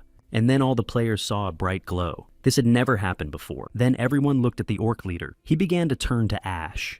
At first, the Gonguk raid leaders didn't realize what was happening, but then, when the orc completely disappeared, they realized they were probably too late. Apparently, someone had completed the raid on this server first. The White Bone raid commander, realizing what had happened, started hitting the stone of the altar out of anger, and stuck his sword in it. At this time, Ju-ho was just lying on the ground, happy that the sky was yellow. His comrades ran to him. The team gathered together. Everyone cheered and shouted that they had made it. The warrior with the shield gave his hand to Ju-ho, saying he couldn't believe they had done something so epic. Ju-ho stood up leaning on his comrade's arm, said his legs were shaking. Charming was almost squealing with happiness. She said it felt like a dream. The four of them had really done it. The shield warrior turned on the videotape and invited Ju-ho to share how he was feeling. He recorded the entire incredible performance. He'll save it as an edited video. The guys can tell him if they need to. Charming couldn't stop chirping. She thought her heart would stop while she watched Ju-ho from above. Ju-ho shared impressions that felt like he was about to collide with the leader. When the emotion subsided, the shield warrior said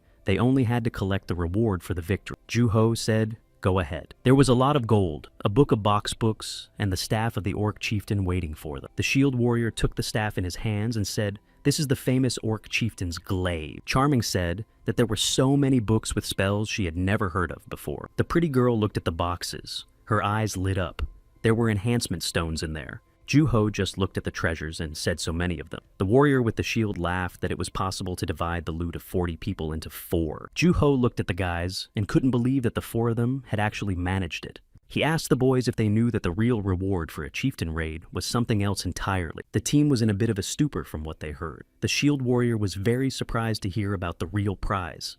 3 days ago, Kang Jaijung had told Juho about the fee for a paid pass. It was a special privilege available to those who cleared the raid first. Since the orc village was rebuilt for humans, all players who pass through the castle gate must buy a toll pass. The 10% received from the toll pass would be shared with those who cleared the orc chieftain's raid. Juho asked how much the pass cost per person. Kang Jaijung replied 1,000. Juho shared the information with his team members, noting that at least that's what he was told. The guys were amazed to hear that. The cute girl asked how much it was. The shield warrior calculated that if 100,000 people paid 1,000 each, that's millions. 10% of that is 10 million. If there were 40 of them in the raid, that's 250,000 per person. But there's 4 of them, and that's 2.5 million. Charming said that right now the going rate for 1,000 ahre is $10. Ju Ho said that makes $25,000 each. Everyone was shocked at what they heard. The warrior with the shield fell on the floor and dreamed about the money. Charming worriedly asked if everything would be all right the next morning. The next morning, Juho woke up to the alarm clock ringing. There were no messages. He was worried. Because of the excitement, he couldn't sleep a wink at night at all, and now sitting at work felt like his head was about to explode. Finally, the message came. Juho realized this was it, so he went to the game's chat room to read the news. There was a heated discussion about maintenance, the changes made to the terrain, and the chieftain's skills. Juho sighed that they had gotten off easy. He skimmed through all the reports, but he didn't notice any mention of restrictions on any specific players. Probably because they had changed Atlan's terrain, people hadn't paid attention. This state of affairs made Ju Sung-ho feel slightly relieved. Now he felt sleepy, but then he heard shouting and swearing about the notes for the latest patch. Kang Jaijung came into the internet cafe, yelling that after all the pain he went through to defeat the orc, they just nerfed him. Kang Jaijung swore for a while longer that the quality of the leader had been lowered. Logging into the game in the evening, Juho noted the change, so the orc village had been made a refugee village after all. Suddenly, Juho received a private message from the administration team. At the same time, a video call rang out. A warrior with a shield asked Mr. Juho if he was checking his inbox. Juho showed that he had a message from the administration team. The shield warrior shouted that it was amazing. Charming asked if they recognized the hunt as valid without penalty. Ho replied that that's what it said. The shield warrior commented that they let it slide with the patch. Smart of them. Charming said she was really worried about how big the commission was. Juho replied that he too had been on edge all day. The shield warrior, rubbing his hands together, said that it was time for them to split the awards then. Charming looked at the books and asked if she could have this. Ho replied that she was the only one of them who knew how to use it. A satisfied Charming said now he is even more indebted to them. Juho said that there is no need to think of it as a debt. The warrior supported him. Taking the orc chieftain's spear in his hand, Juho asked the team what they would do with the spear. The warrior with the shield took it in his hand. He said it was heavy. It's designed for 2 hands. Doesn't think he can use it as well as the shield. Charming said she didn't think she'd look cool with that spear. Juho replied it would really look haha. Looking at the spear, Juho said it has very good characteristics, which is quite tempting. He handed the spear to the cute girl, said she could take it. It's more comfortable than a 2-handed sword. Sweet girl looked at the artifact with a serious look. Juho said that if she didn't like it, she could just sell it. But in the end, Sweet girl took the spear in her hands and said she would try it. Juho said, go ahead. The shield warrior said the spear looks perfect in her hands. Charming seconded, saying that it looks good on Sweet girl.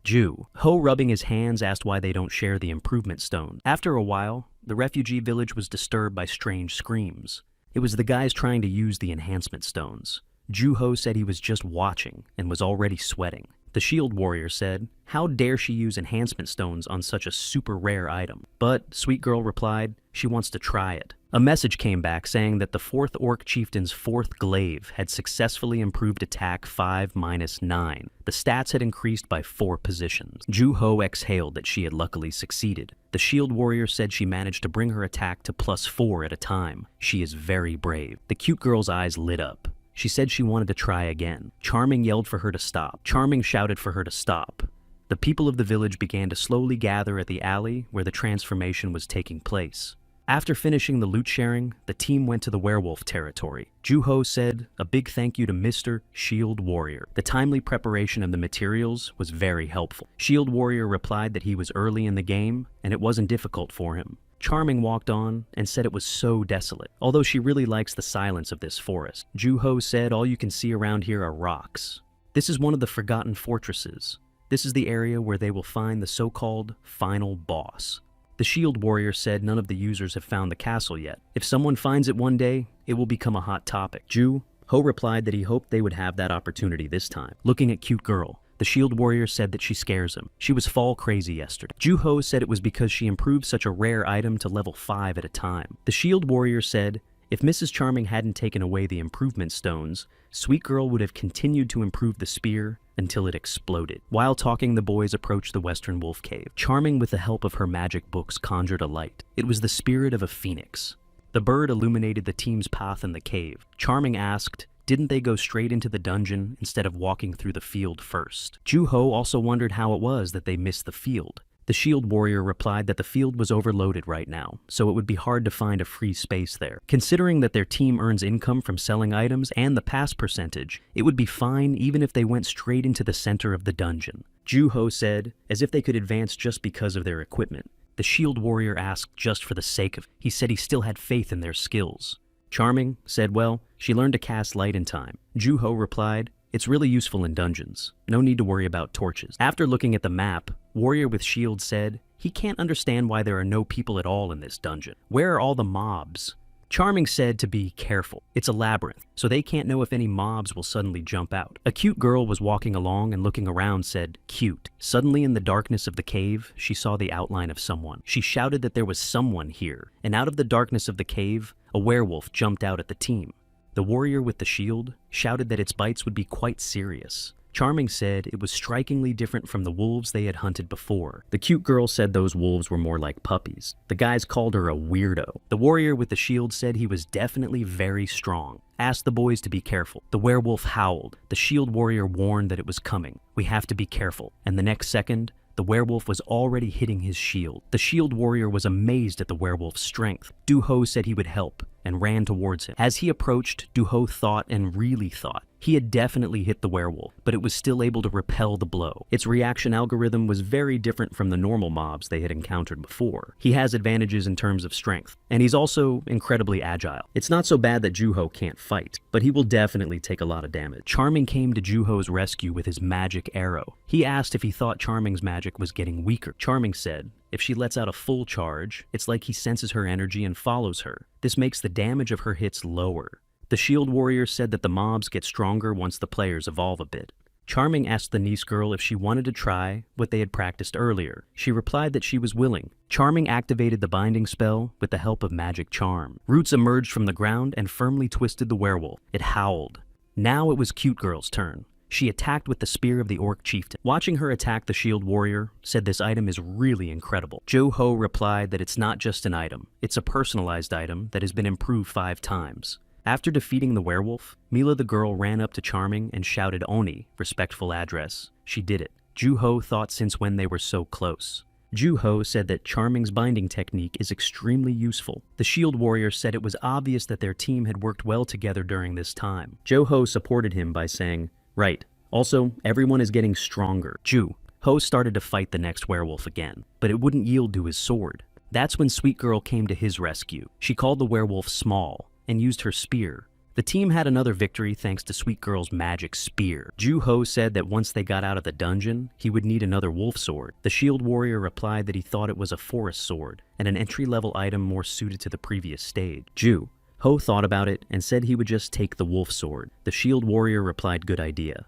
The girls found some crystal in the cave. They called the guys and asked if they knew what it was. Ju-Ho asked if it was a wolf stone. He asked if the shield warrior knew how to use it. He replied, everyone has seen the forge in the refugee village. This stone is one of the resources for the blacksmith. If you give the blacksmith enough stones, he will forge weapons. When asked what type of implements, the warrior replied, it can be swords, shields, necklaces, rings. He can create all sorts of items. The team decided that in such a case, the crystal is a necessary thing. The next day, it became known that the official release of the game, Lost Sky, will begin on October 12th. The game Lost Sky, selected as the official game partner for the 4th generation, VRS has fully completed the beta test. However, the game will be available as paid content. As a result, it was expected that many users would leave, but it seems the game's popularity hasn't waned. The news said since the game officially launched overseas, the user base is still growing. While having breakfast, the boss said that today is the official release day. Kang Jejun was told to work hard. He said yes. Ju-Ho thought that to describe their relationship, it could be something like crocodile and crocodile keeper. Kang Ja-jung is a former pro gamer, and Ju-ho's colleague who plays more than runs an internet cafe. Boss is a manager who is terrible at video games, but treats Kang Ja-jung well and helps him out. These two have created the perfect relationship for themselves. Ju Seung-ho thought it would be fun if he joined them. Ju Seung-ho was jealous of them. He snatched the last dumpling from Kang Ja-jung. He got angry. Ju felt better. The official launch didn't bring any significant changes. The most notable was the launch of a large server, allowing world users to participate. Kang Ja-jung asked why doesn't Ju Seung-ho join their server. The admin said that they have significantly increased the server. However, it's only a matter of time before it gets crowded due to popularity. Thinking about his team, Ju Seung-ho replied that he still has things to do on his server. If he switches, they will have to play at the same time. Who would then keep an eye on the cafe? Kang Ja-jung replied that Ju Seung-ho is their angel, and then he hugged him. He waved him off and told him to stop. Ju Seung-ho asked Kang Ja-jung if he knew anything about the Western Wolf Cave. He replied that of course he did. The mobs there are frantic. It would be hard for Ju Seung-ho to get through. He asked why. Kang Ja-jung replied that he would need a full wolf set. Raise the level of the weapon 4 times to withstand it, otherwise it's a bit hard. The second floor is filled with pikemen and archers. The third with warriors and mages. The 4th floor will be filled with everyone from the floors below. The 5th floor is the cherry on the cake. Ju Seung-ho asked what's on the 5th floor. Kang Ja-jung said that's where he'll find the boss called the Two-Headed Boss. In the evening when Ju-ho logged in, his team was already fighting the werewolf in the cave. He said it looked like the guys never stopped playing. The cute girl said hello to him. The shield warrior said, realizes that Ju-ho just logged into the game, but can they visit the town first? His inventory is full and too heavy. Charming replied, she probably has a full one too. It's hard to move around. Ju-ho replied that they have been here for a while. Then we should move out. The team used the movement stone to quickly get to the refugee village.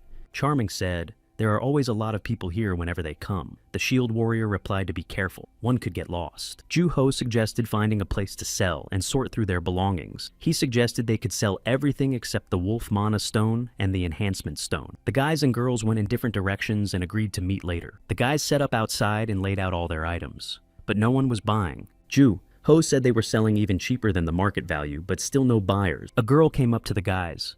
The guys asked if they had already sold everything. The girls confirmed that they had already sold everything. The shield warrior was surprised. How so? They're selling at a discount, but they've barely sold half of it. Seeing how Charming was reacting to the people around him, Ju-ho said he understood the reason. The shield warrior asked the girls to sell their things, and he would have time to buy the things he needed. The girls agreed to sell the items for them. The cute girl said it quite cheerfully. The guys went about their business agreeing to meet later. The shield warrior lamented why things are like this even in a video game. While Ju-ho was walking around looking at the merchandise, the shield warrior already showed up with a full sack. Ju-ho asked what he bought. The shield warrior said he was looking for a wolf sword. He handed it to Ju-ho. Taking the sword in his hands, Ju-ho said he'd been looking for it for a long time, but hadn't found it. How did the shield warrior get it? He replied that he had contacted a buddy of a buddy. Ju-ho thanked him. The shield warrior said it looks like the limit on enhancement stones has been greatly increased. He saw a lot of them here and there. He assumed that the limit had been increased because the number of players had suddenly increased with the launch of the launcher. The shield warrior said it must have been Gongguk who got the orc glaive. Ju-ho asked if it wasn't the nice girl from their server who took the glaive. Warrior replied,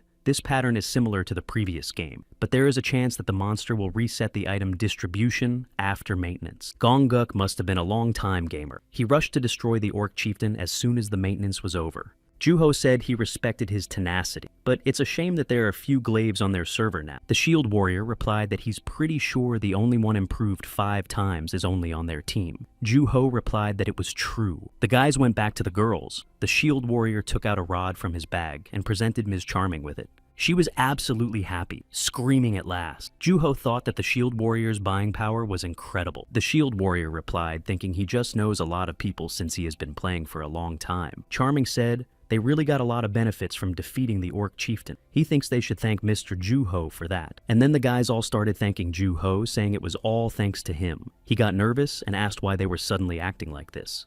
Ju-ho said, since they had finished all the business here, they should move on. At the entrance of the Western Wolf Cave, there were now many players standing at the entrance. Ju-ho was surprised. After entering the game, he was immediately in the dungeon and didn't realize that there were so many people at the entrance. The shield warrior said, that's why there are so many enhancement stones. Charming said, he sees a lot of wolf sets. The shield warrior said, it looks like they lost their place in just a day. Charming asked what they should do.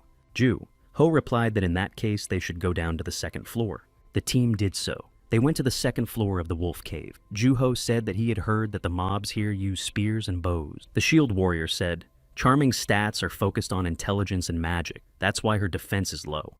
Ho added that Charming is better off staying behind. She replied that she understood and would watch out for arrows. Charming called for the phoenix to return, said she has 3 spells. Will set them to shield binding and fire arrow. Ho said he would take the torch. The shield warrior said to follow him carefully. After walking for a while, the shield warrior saw 3 werewolves ahead. Asked Juho and Sweet Girl if they could take on the wolves with shields. The boys agreed. Shield warrior said then he would take the archer, and Charming will back them up. She replied that it would be done. The battle began. Everyone fought their enemy. Charming was providing magical support, but suddenly, an enemy arrow flew straight at her. At that moment, she sent a fiery arrow at the werewolf, but she herself was threatened. The shield warrior managed to repel the enemy arrow in the last few seconds, protecting Charming. The shield warrior asked Charming if she blinked an eye as she fired the arrow. She replied that it was because the shield warrior was here. He was confused, thinking she sympathized with him. Meanwhile, the fire arrow hit its target and struck the werewolf with fire. Charming said, "What do you think she was doing?" and used the bind spell. The burning werewolf found itself entangled in roots. Charming shouted to the Lord Shield Warrior that it was his turn. The Shield Warrior drew his blade and lunged at the immobilized enemy. Meanwhile, Juho and Cute Girl had already dealt with their werewolves. Ho thought the guys were done with the third one. When he looked back, he saw the Shield Warrior fighting the werewolf. It looked like he was impersonating Juho. Juho called out to the Shield Warrior to tell him they were done. He was a little confused and thought it was a good idea to stick to old habits. The shield warrior put away his blade and attacked with his shield while shouting a battle wolf attack. After the werewolf archer was killed, a wolf crystal and a pouch of coins fell as loot. The shield warrior took the crystal and said that he couldn't seem to copy Duho's methods. Duho's assumption that the warrior was impersonating him was confirmed. The team moved on. They periodically fought werewolves. In one branch of the labyrinth, the team encountered a group of archers. They had to flee. As they traveled down another corridor, they saw a group of werewolves. Juho assumed that there was no passage beyond them. The shield warrior scrutinized the area. 5 archers to one side, 4 more, and a spearman in the other. Juho said that this seemed a better option than the previous one. He asked if the shield warrior could distract those 2 archers for as long as he could. He agreed. He asked the pretty girl to fight the werewolf swordsman. Mrs. Charming was asked to give everyone the support they needed from the rear, and Juho said he would take care of the rest. The shield warrior asked if he was sure he could handle the 2 archers on his own. Juho said he hoped so. The shield warrior said, okay, considering he had done it before. With all the positions distributed, the team boldly set out to attack the numerous enemy. The next day, Kang Jae-jung caught Ju Sung-ho watching virtual battles. He asked what it was. He replied it was visual training. Kang Jae-jung pointed out that it's a 2-sword fight. He asked if Juho can wield 2 swords. He must have good control for something like that. Seung-ho replied that he's already tried this method, and it worked well for him. Kang Jae-jung asked if he's practicing with the video for the game. He really acts like a professional gamer. Ju asked the one who also practiced like that. Jae-jung replied in the era of professional game making every day. He imagined a common scenario and practiced progression for every possible outcome. But that's all in the past. Let's not forget that in front of Ju Sung-ho is a former professional gamer. Jo Seung-ho replied that he really sees Kang Jae-jung as a professional gamer now. He replied anyway, wielding a dual-wielding gun is mostly a dead technique even in real life. But Ju managed to find the video. Juho asked why Kang Jae-jung thinks people don't like dual-wielding. The man replied, it's hard to defend yourself. It's focused on offense. Even if he somehow manages to block the attack, it will be hard to maneuver both blades the way he wants. Juho said he'd watched several videos, but only this one had something acceptable. He asked Kang Jae-jung using the spear. He replied that he's had it since he won the glaive, and it seems to fit him. Kang Jae-jung said there's no weapon like a sword. Isn't it every player's dream to become a sword master? Juho asked about the sword master. Kang Jae-jung was dreaming to use ki and then use sword techniques. He asked if that wasn't cool. After doing a few manipulations with the imaginary sword, Kang Jae-jung asked why Juho didn't react. Duho replied that Kang Jae-jung was just being funny. The latter took offense at asking in his opinion, he's a laughingstock. To the surprise of the internet cafe customers, Kang Jae-jung threw punches at Ju Seung-ho. The latter shouted that he was just kidding. In the evening, back at the game, Juho talked to the shield warrior. He said they had a hard time on the 2nd floor. It's not too early to go to the 3rd floor. Charming had her doubts too. Aren't there strong mages on the 3rd floor? She asked if everything would be alright. Juho said they would have to fight the mages. The guys asked why they have to fight the mages. Juho replied, The items that the wolf mages drop are incredible. The shield warrior replied that he hadn't heard of it before, asked what their drop rate is. Juho replied, mostly spellbooks drop from the fighting wolf mages. Charming asked, don't the books drop well on the second floor? Juho replied that he heard those spellbooks are for Kai sword techniques. The shield warrior Googled and showed a video asking, sword key is this kind of thing? Juho nodded. The guys looked at Juho a little dumbfounded. He asked why they were looking at him like that. This style really exists. Charming asked if it was a skill that a mage should learn. Juho replied, the game doesn't specialize in classes. He can learn it. Charming answered correctly. Anyone can learn it, but he would need to raise INT to level 2 to get 2 spell slots. Juho answered exactly why he focused on raising INT. The warrior asked all the way up to the second. In that case, at least a 4th would be needed. Charming said he had accessories. Maybe if they were matched it could work. Ho said he hadn't thought of that, but it should work. The shield warrior said they could collect a bunch of wolf crystals and make bracelets out of them. Charming said it wouldn't be easy. After all, wolf stones are less likely to fall. Cute girl said, but it looks really cool. Sword Ki. The guys were thrilled. They said it's really cool. The magic sword is awesome. Charming asked how Mr. Juho knew about it. He replied that a former gamer had told him. The guys were very surprised to hear that. They asked Mr. Juho if he was a former gamer. Juho, confused, answered something like that. While talking, the guys reached the entrance to the 3rd floor of the dungeon. It was a creepy place.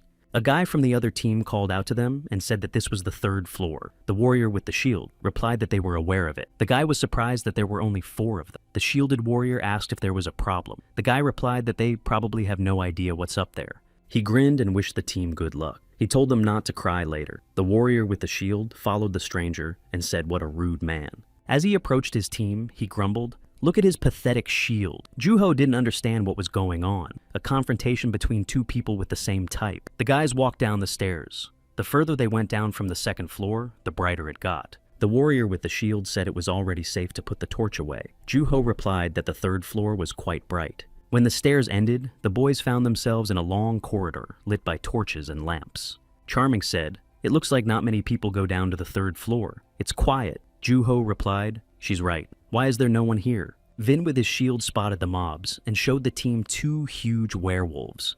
They were the first to attack the guys. Shield Warrior was the first to be attacked. He fought back, but he warned the boys that this was no joke. We have to be careful not to come face to face. Charming cast a bind spell, but the werewolf chopped all the roots with one swing of his axe. Juho shouted for the Shield Warrior to hold on a little longer and ran to help him. He started to fight one of the werewolves, but this monster was so agile that it easily deflected all the blows. Every attack of the werewolf was powerful. Juho realized that these monsters were so damn strong. He thought the team had just come down here, but the difficulty is already too damn high. Sweet Girl rushed to the rescue. She lunged at the enemy with her spear. One strike of her spear made the werewolf fly back a few steps. Juho saw that the Shield Warrior's HP was dropping. He shouted to the cute girl to help Vin with the shield, and he would take care of it. Throwing himself at his opponent, Juho thought that he should give up his long attacks and take him down in small pieces. He decided to reduce the duration of his attacks and the radius of his attacks while increasing his speed. This would be the best way to crush him. Charming supported the Shield Warrior and Sweet Girl with a fire arrow at the werewolf. The team defeated the werewolves. Sweet Girl, wiping her forehead, said they were strong. Charming was shocked that the binding didn't work. Ho guessed that these monsters were level 20 or 22nd or something like that. At the moment, the 3 team members were at level 15. Juho, who played the least, was at level 13. The difference in levels with the monsters was certainly too great. Juho asked how many potions they had spent. 7 warrior with shield, 8 Sweet Girl, none Charming used, and 3 applied by Juho. That was a lot. Ho remembered what the guy from the other team said, that they would regret it. He got nervous. Charming called out to Juho, pulling him from his thoughts. Said that they had destroyed 2 werewolves and received 2 wolf crystals. The guys saw the level of this drop and rejoiced, so this was a great place after all. In the morning, when she saw Ju Seung-ho, Yongji asked what he was doing at night. He's watching adult movies again. He answered nervously and told her he wasn't. He yelled that he's been working hard on a good spot on Lost Sky all night. That's why he's sleep deprived. Yongji asked if he plays it too, and she heard that he doesn't play toys. Jo Seung-ho was confused and replied that he does play eventually. She replied that she was happy for him. Jo Seung-ho asked why. Youngji replied that high school kids can't play Lost Sky. She said Lost Sky isn't for high schoolers. Although she saw how furious they were on the bulletin board. They terrorized not only the bulletin board, but even the management homepage. Juho said interestingly, those Korean teenagers. At that moment, The pods with Kang Jejung and the boss opened. Kang Jejung said they did a great job today. The boss said he felt dizzy. Youngji said it's only teenagers. Look at those two busy misters. Juho laughed and said he totally agreed. Youngji said, since dad is out, she will go home. Ju Seung-ho asked if she would leave without even saying hello. She said no need. She sees him every day at home and at the store anyway. Juho thought what an independent child. Kang Jae-jung led the boss under his arm. He moaned and asked for water. Ju Seung-ho, carrying the water, said that they went out earlier than usual today. Placing themselves on the sofa in the lounge area, the boss and Kang Je-jung said in one voice that they thought they were going to die. Juho thought, looking like father and son. Boss stood up and announced to his lucky mascot that they finally did it. De Sung-ho asked commandeered something good. The satisfied boss replied, of course. They had nailed the two-headed wolfman, the first on their server. Kang Jae-jung said he thinks they're the first among all the servers. Jo Seung-ho said it's unbelievable. He can't even clear the 3rd floor, and someone already took out the 5th floor boss. Kang Jae-jung said if Juho wants to achieve something, he better be on top. That way he can get the best items. Ju Seung-ho remembered the victory over the orc chieftain. He couldn't forget that awe-inspiring feeling. Jo, Ha-seung-ho asked his comrades how they felt about the two-headed man. They said they wouldn't tell him anything until they had eaten. Ju Ho resented how they could keep eating when they had already eaten so much. The boss asked Kang Jae-jung if he wanted pork leg. The man seconded. Jae-jung asked, can he get the spicy one too? Boss replied, sure, if Ho has good taste, he'll take both of those. Ju thought they decided to play a comedy. In the evening, Juho loaded into Lost Sky, already on the 14th level. He found himself at the western entrance to the Wolf Cave. He asked what had become of this place. The shield warrior replied as people had gathered together. Naturally, a city had emerged. Charming added more because of the distance to the refuge village is long. It's a bit expensive here, though. The prices are higher by 1.5 to 2 times. The shield warrior said that because of this, he was able to make good equipment. Charming said he thought it was handy in a situation where he would have to use a lot of potions like yesterday. The shield warrior replied that they still managed to collect a lot of wolf crystals, suggested thinking that they were exchanging them for potions. Ju Ho said that it was good business. The shield warrior replied, so let's farm today too. At the entrance to the 3rd floor, Juho called out to Charming and asked for permission to make a request. She was surprised and asked what his request was. Juho asked if she could launch a fire arrow at him. All the guys were shocked by such a request. They asked that what kind of hobby is this? How could it be like that? Juho to calm down. The comrade said, it's not like that. It's just one low blow. He explained that there was something he wanted to test before fighting the mages. If an ordinary arrow can be repelled, can a magical arrow be repelled? Charming launched a fire arrow. Juho saw her clearly. Now if he just pushed her away with his 2 swords, the fire arrow hit Juho. The boys were scared for their comrade. Juho rubbed his forehead, smiled and said he thought it really didn't work. The guys yelled that his hand was on fire. Juho started jumping around and yelling hot. The warrior with the shield said, what was that? It was stupid. When things calmed down, he asked again, so Juho was curious if it was possible to fight off magic. After thinking about it, he said he didn't think it was possible. Charming said, sort of, and the timing was right. For a moment, she thought he could do it. Juho replied that now they know it's impossible with a regular sword. He himself was wondering when he would get a magic attack, whether the high RPT would increase the pain he would experience. In fact, it wasn't even hot. He only said that because he was surprised. It was worth calling it luck. Juho told the guys that the preparations were now quite complete. As they walked through the dungeon, they saw the other team members fighting with a werewolf. Looking at that, Charming said that today was definitely better than yesterday. The warrior joked that if that's the case, then don't they think that Koreans really only eat and play? Juho, looking at the opponents, said they are progressing fast. The shield warrior said it's because he doesn't know those who play games that well. If they are crazy about the game, then they spend all their time and money, especially if it's such a big game. Juho said that in that case they need to catch up. The guys yelled marvelously. This time, the team faced a serious opponent. It was a werewolf mage. Charming dodged his attack several times. Then she used the fire arrow. With good control and timing, they filled the gap in levels. Juho looked at the shield warrior. At first, the latter didn't know what to do. Now he wasn't bad with the blade. The cute girl wielded her spear. Their route of attacks is simple, but each attack is really painful. Classy. Every day, all the team members are getting better and better. Juho suggested that his comrades finish with the 3rd floor and go even lower. The shield warrior heard the monsters there attack in groups of at least 5. Juho asked if they thought it would be better for them to join a party. The cute girl replied that she was fine playing with this lineup. Charming also said she was only comfortable playing in this group. The shield warrior said he basically didn't care. Juho realized that he had a lot of experience, but the girls would be uncomfortable. Charming told Ju-ho that the buff was over. She will put on a new one. He replied that she would have to do it herself. Charming cast the spell Shield of Protection. It has the effect of boosting defenses and armor by 1. Watching Charming cast the spell, Ju-ho hesitated. The shield warrior asked what was wrong. Ju-ho replied he didn't know if it would work, but he had a good idea. He asked Charming if he could only use magic on himself. She confirmed that, unfortunately, you can't use magic on someone. Ju-ho asked if the defense would also be +1. Charming replied, until the buff time is over, the effect will remain. Ju-ho asked, then could the guys take off their clothes? The team was a bit taken aback by such a suggestion. Ju-ho shouted that he didn't mean it that way. He was in a hurry and misspoke. Could Charming give him something from her outfit? Charming took the wolf cloak off her shoulders and asked would this fit? Ju-ho replied it would fit and took it. Ju-ho put the cape on and said he knew it would. As you can see, if he put the cape on and took it off, the buff +1 to defense is still there, which means Charming can put the item on himself and give it to another person. Ju-ho said bingo, said there was one more thing he wanted to try.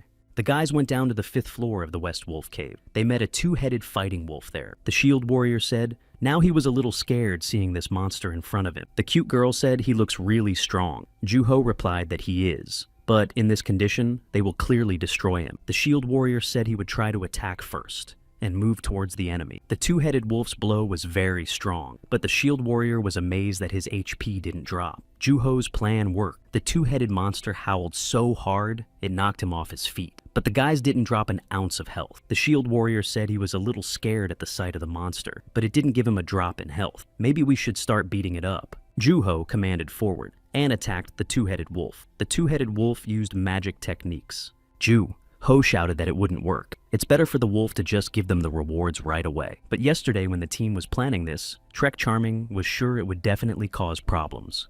Ju-ho said if they swap items with someone and use a protection shield, then the protection points from the protection shield continue to increase. The shield warrior replied, he's sure it's a bug, but he can say with even more certainty that it's to their advantage. Ju-ho said maybe so, but he thinks it's different from the bugs he's seen before. He said he was excited for no reason. The shield warrior said there would be such a loss if they didn't use this to their advantage. The shield warrior said if they did use it to their advantage, but is everyone allowed to use it? Ju-ho asked what he meant. He replied in the past, bugs existed here in the 2nd and 3rd generation patches. The problem was that some bugs were used by other public players, so the game company had no choice but to update the game and fix the bug. The shield warrior asked that for him, no more or less could they give him a day to fix it all. The next day in the game chat, there were messages about the Shield of Protection. At first, everyone wondered what it was. Then all the players started looking for someone who had the Shield of Protection. They were promised a monetary reward. All teams were inviting shield masters to join their packs. There was also a notice online to share a method to permanently add defense points to the Shield of Protection from the Game Tips and Tricks company. Meanwhile, Charming was busily charging up her comrade's armor with the protective shield. This was taking some time. Sharing the potion with Charming, Ju-ho thanked her. It wasn't easy to replenish 20 mana at a time for a human. Charming replied, glad that she had gotten 20 mana this time, and gave a sigh of relief. The shield warrior said he didn't think 20 mana was enough. I wonder what would happen if they had 100 mana. There's not much difference. Charming sipped her potion and replied that if the guys wanted 100 mana, it would just go out quietly. The team secured with such protection raced through the 4th floor, fighting with groups of werewolves. And there's the coveted target. You can see the entrance to the 5th floor. Ju-ho said the 5th floor was occupied by a 2-headed wolf. The team ran down the stairs to the 5th floor of the cave. The werewolves that were following them froze at the threshold of the stairs. With the added defense of the Shield of Protection, Ju-ho was able to get close to the 2-headed wolf. Ju-ho's sword struck the werewolf boss. It disappeared, and a rich loot appeared in its place. Ju-ho was relieved and said finally they had done it. Charming wondered if he was okay. Before going to bed, Ju-ho went to the game's chat room. There was a discussion about the protective shield bug. The developer company announced technical work again. Ju-ho hoped that Zune would be fine. He remembered Shield Warrior's words that he needed a day to fix it. Now, Ju-ho lay there thinking what he was going to do to fix all the game problems in just a day. He didn't know what exactly the Shield Warrior meant. It was weird, but Ju-ho hoped it would go well. With these thoughts, he fell asleep. But his sleep was uneasy. First, he was chased by Boss Train. He hid from her behind a rock. On the other side of the rock, Ju-ho was already waiting for the orc chieftain. He swung his spear at him and hit him. Ju-ho wanted to repel the enemy's attack, but his sword wouldn't appear. He almost died here. He ran away, thinking what to do now. The next moment, the 2-headed wolf appeared in front of him. Ju-ho shouted, "It seems he screwed up." The three monsters surrounded Ju-ho. He shouted that he would run from the likes of them. He'd fight them time and time again. And then everything started to blur like a lag in the game. Ju-ho saw his comrade, but it was as if the image cracked and began to blur. Ju-ho asked not to be left alone. Ju Seung-ho woke up from his nightmare at 4 in the morning. Cold sweat and gripping terror held him for a few seconds. He held his head and said, "What kind of nightmare was this?" He got a message on his screen from Yoo Hae-soon that they were in trouble. In the morning, while Ju Sung-ho was waiting for his bus, he read the message that they were in trouble several times. He kept wondering what problem she was talking about. He walked and wondered if it had something to do with using VRS again, or something like that. If it was, it would make Ju Sung-ho very lonely. With these thoughts, he walked in to meet the woman from the game corporation. Right from the entrance, she started saying that she was really sorry. They made a mistake. Ho asked if something happened that had something to do with him. What kind of mistake is she talking about? Yoo Hee-sun guiltily said that personal information about him had reached PV. Jo Sung-ho was dumbfounded by what he heard. He asked what it meant. What kind of problem will arise in this case?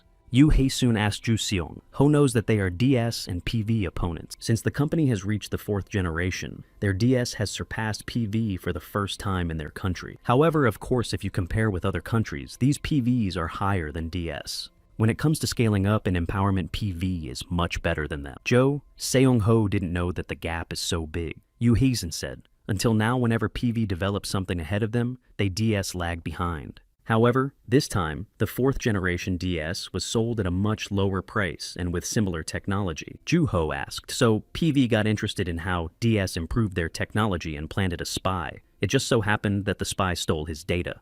Ju-ho got a headache. These people are serious. Yoo Hee-sun apologized, saying it was their fault. Yoo Hee-sun said what helped them the most was improving the technology. Ju-ho said, of course it has to be him. Asked what's the risk. Yoo Hae-sun asked the PV guys haven't contacted him. Ju-ho was surprised at such word. He picked up his phone and said he received quite a few calls and messages, but he didn't answer a single unknown number. Among the unanswered calls, Ju-ho found one and showed it to Yoo Hee-sun. She shouted that it was the spy's number, so he's definitely up to something. Yoo Hee-sun started to persuade Ju-ho not to go to PV for anything. He thought that girl was begging like that. When Ju-ho came to work, his boss greeted him by saying that they had a guest. At that moment, Ju Sung-ho's phone rang. It was the same number. The guest showed that he was the one who called. He said hello to Mr. Ju Sung-ho. The man said he couldn't reach him, so he came to see him in person. Ju-ho thought what was wrong with the day. Sitting at his house in the evening, Ju Sung-ho thought it was so tiring. He felt like he had redone a bunch of things today. Sitting down at the computer, Ju-ho said, whether it was DS or PV is not what matters. The first thing Ju-ho did was to open the game's chat room. There wasn't much here yet.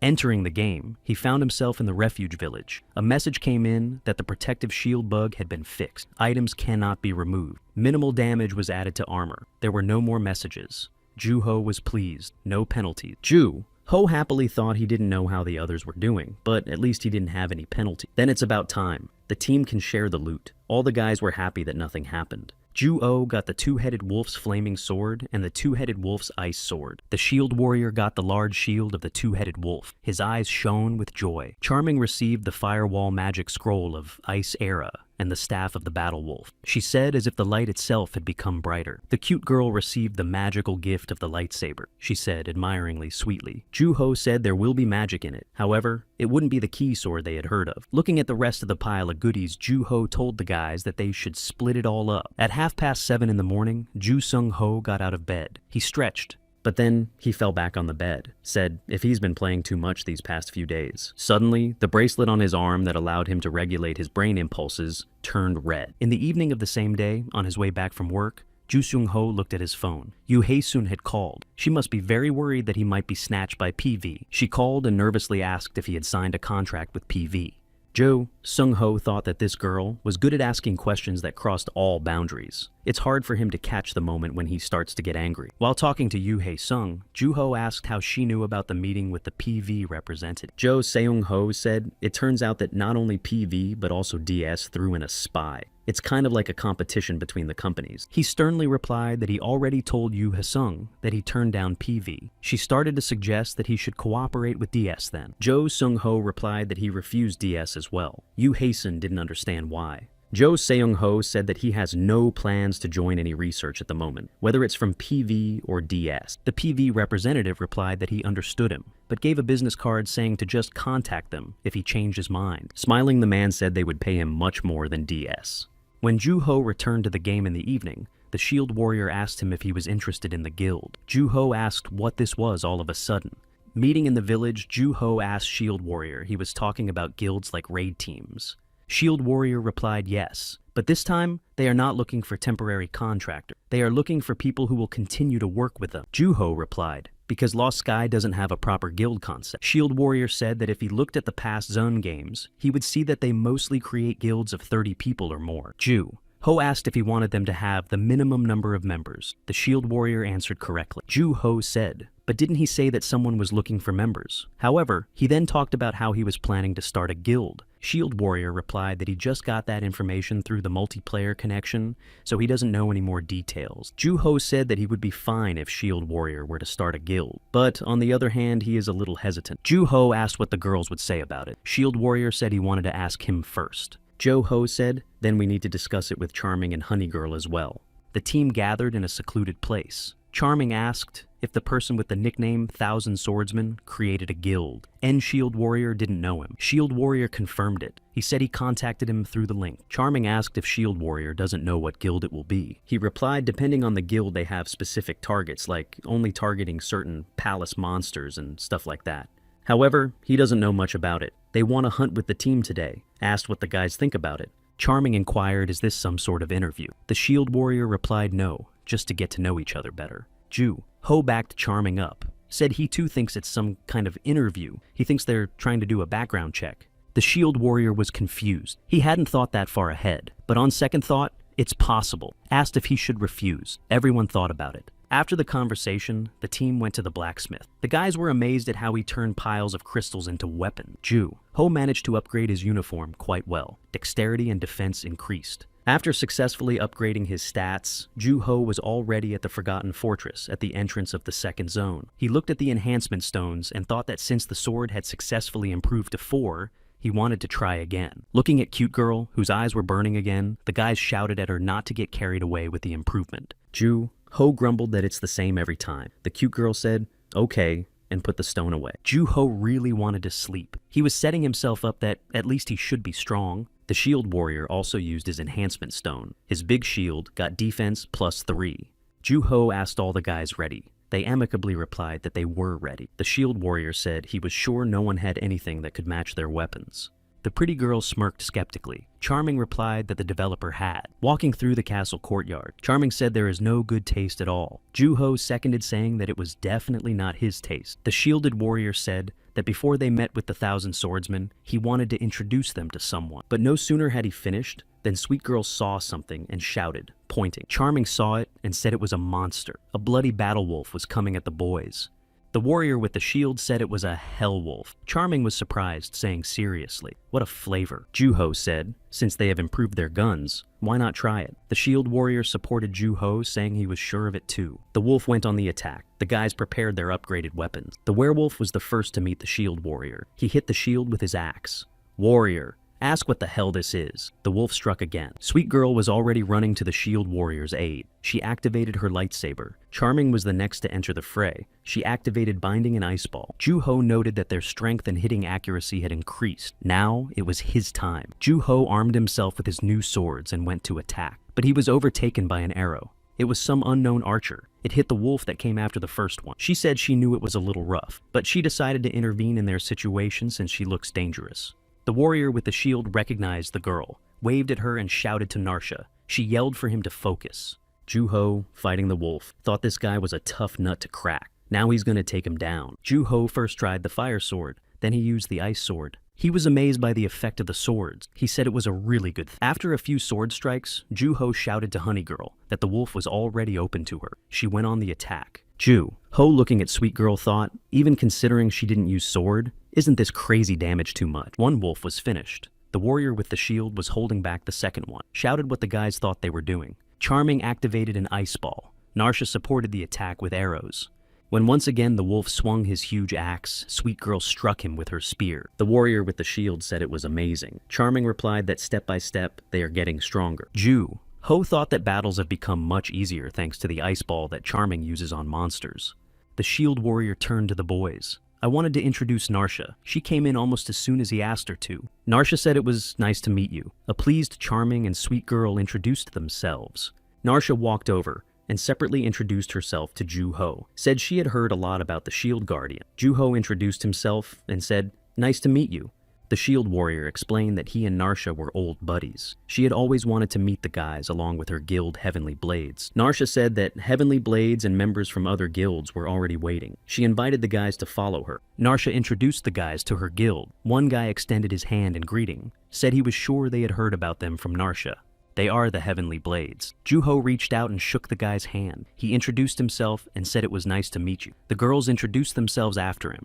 The guy asked if their team would like to join their hunt. They could split up and interact when they needed to. Ju-Ho said it was better that way. They'd rather hunt separately. The boy agreed that the most important thing is that they're comfortable. They hunt in teams of 5 anyway. The guy thanked them for their cooperation. Ju-Ho replied that it was no problem. The Heavenly Blade Guild left. The Shield Warrior said here is a good spot, but there might be a lot of mobs patrolling there. Someone said that this area wasn't easy to hunt, but at least they can take care of them properly. Only now did Ju-Ho realize why the Heavenly Blades had called them. Ju-Ho motioned for the team to start hunting. The Shield Warrior replied that it was a bit difficult for them alone after all. They could come to the rescue when the guild needed them. Yes, and they would be able to pick themselves up with the help of other guilds as well. Ju-Ho meanwhile watched the Heavenly Blade Guild fight the wolf. He smirked and said, "Let's see what happens next." An announcement came that the guild system had been updated. You can take quests from NPCs, a new event, and let the best guild win. In the morning, Ju Sung-ho came to work and asked Kang Jae-jung if he was going to start a new guild.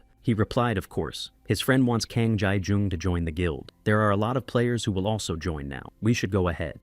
Sung-ho asked if his friend is not going to be the guild leader. Kang Jae-jung replied, he doesn't think he is. Ju Seung-ho asked what the name of the guild will be. Kang Jae-jung replied, he doesn't know, but he hopes Boss doesn't go for something ridiculous. Boss asked Ju Sung-ho if he'll join their guild too. It's called The Strongest. In the evening, Ju-Ho logged into the game. He booted up in the village of the outcasts. His comrades were waiting for him. The Shield Warrior asked Ju-Ho if he had already seen the guild system update message. He confirmed it. Ju-Ho said, Heavenly Blades wants them to join their guild, so yes, let's join, as agreed.